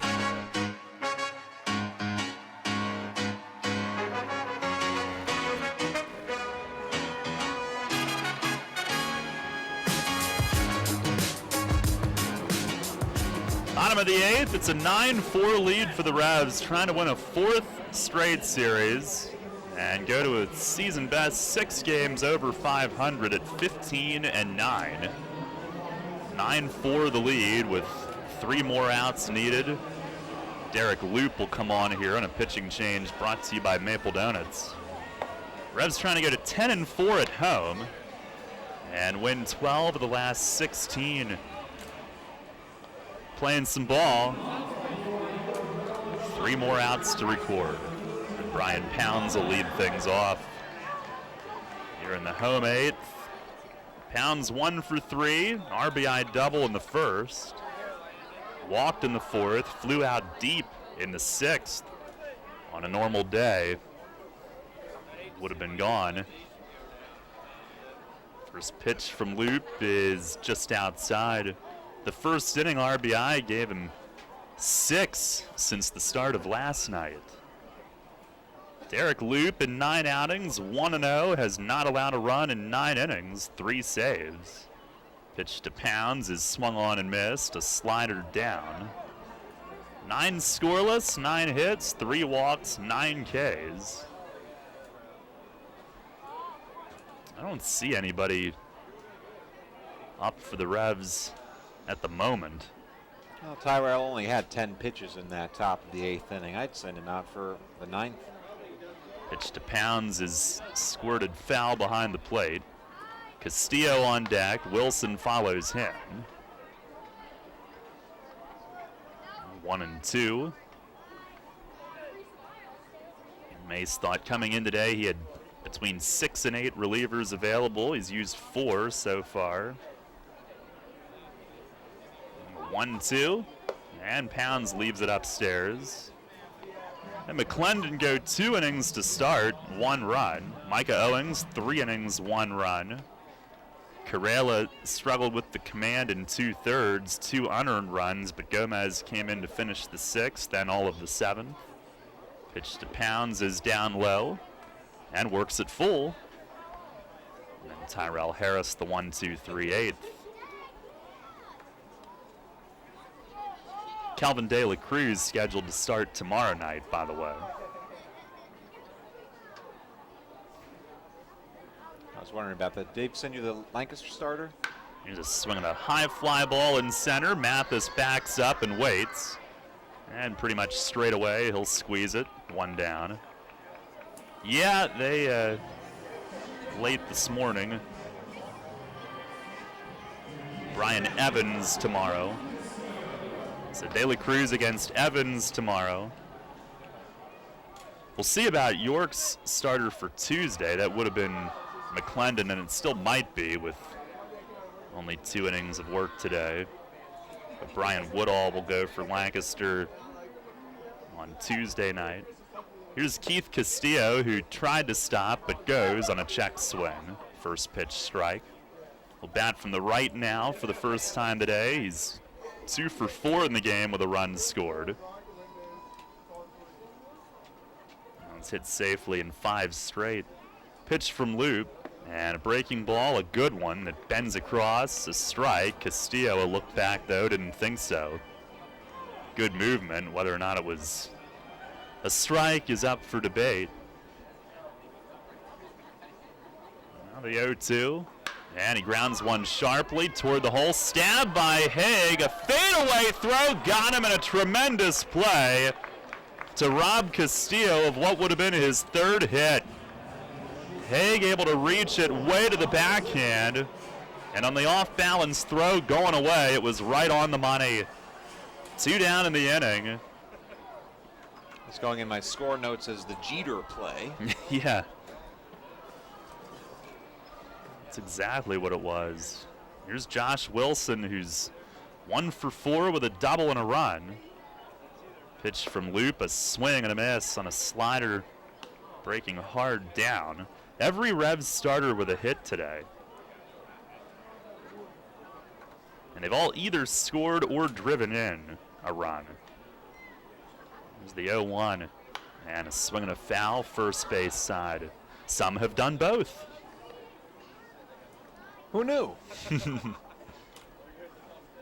might be our last chance at that home run streak being extended too. Well, let's put it this way. I hope this is our last chance at it. There's the 0-2 from Loop, and a swing and a ground ball on one hop to short. Haig steps up, he gloves, fires to first to end the inning. Revs go down in order in the 8th, but they'll look to close it out without event. As we head to the 9th inning, here on this Sunday afternoon, it's York 9, Sugar Land 4. Kids today, with Facebook, texting, TV, and video games, seems like fresh air and sunshine are things of the past. Remember playing catch, climbing trees, wholesome backyard fun? Heritage Lawn and Landscape Care remembers, give them lush grass, healthy trees, the good old outdoors. American is baseball and apple pie. Kids have every reason to stay inside. Don't let your lawn be one of them. Heritage Lawn and Landscape Care, world-class care right in your backyard. 717-292-9994. Money and business are essential to the strength of a community. So is cheering and celebration and music and fun. That's why York Revolution games, concerts, youth sports, special events, and more happen at a place called People's Bank Park. People's Bank has been serving York County for more than 150 years. Always cheering, always celebrating, always committed to the things that make York County great. And to you having a great time at People's Bank Park. People's Bank, member FDIC, equal housing lender. What if I told you your family of 4 could have an all-inclusive outing for only $55? The York Revolution are telling you that right now. The Family Fun Pack includes 4 flexible ticket vouchers to be used whenever you'd like, 4 food vouchers for hot dogs, chips, and drinks, 2 playground wristbands, and a parking pass. Again, $55. Have more than 4 in your family? Additional tickets and food vouchers are only $10. Buy online at YorkRevolution.com, over the phone at 801-HITS, or in person at the Apple Chevrolet ticket office. Your home for Revolution Baseball. Sports Radio 1350 WOYK.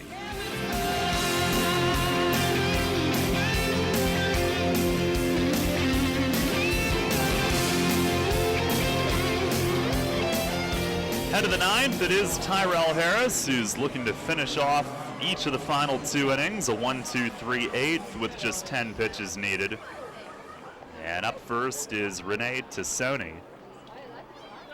Another big day for the offense as the Revs look to win the final 2 of this series and take another series win.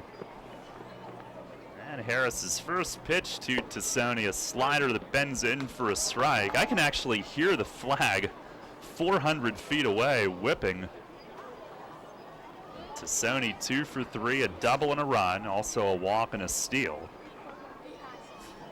Well, he's had a good afternoon. 0-1 pitch is in the dirt and blocked aside by Castillo. 2, 3, and 4 in the order.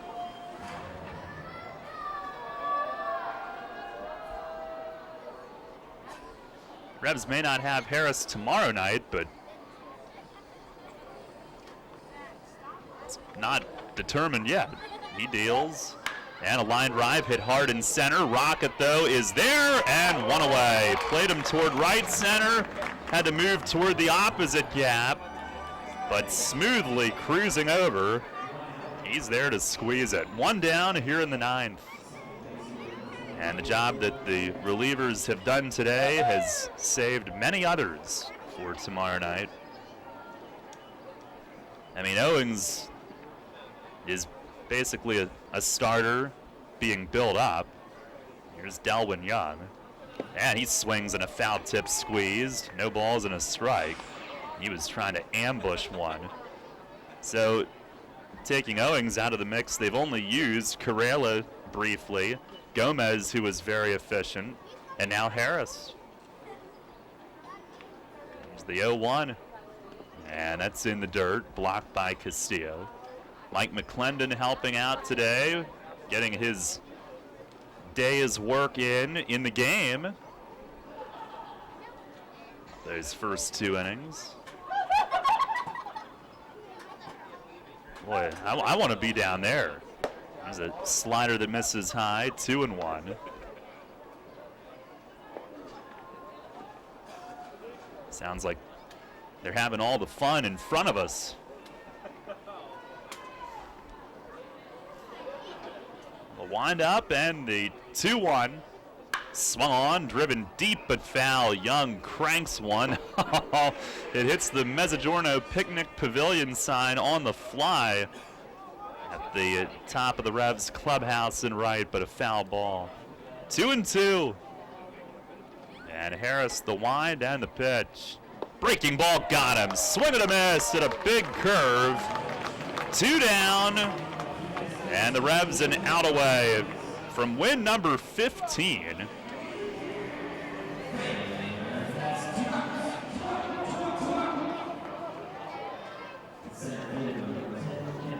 There's Kent Mathis, who's 2 for 4 with a double and 2 RBIs.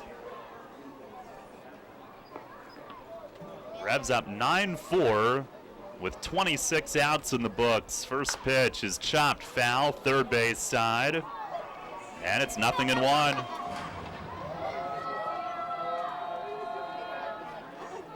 Big week in Lancaster coming up. First 4 against them.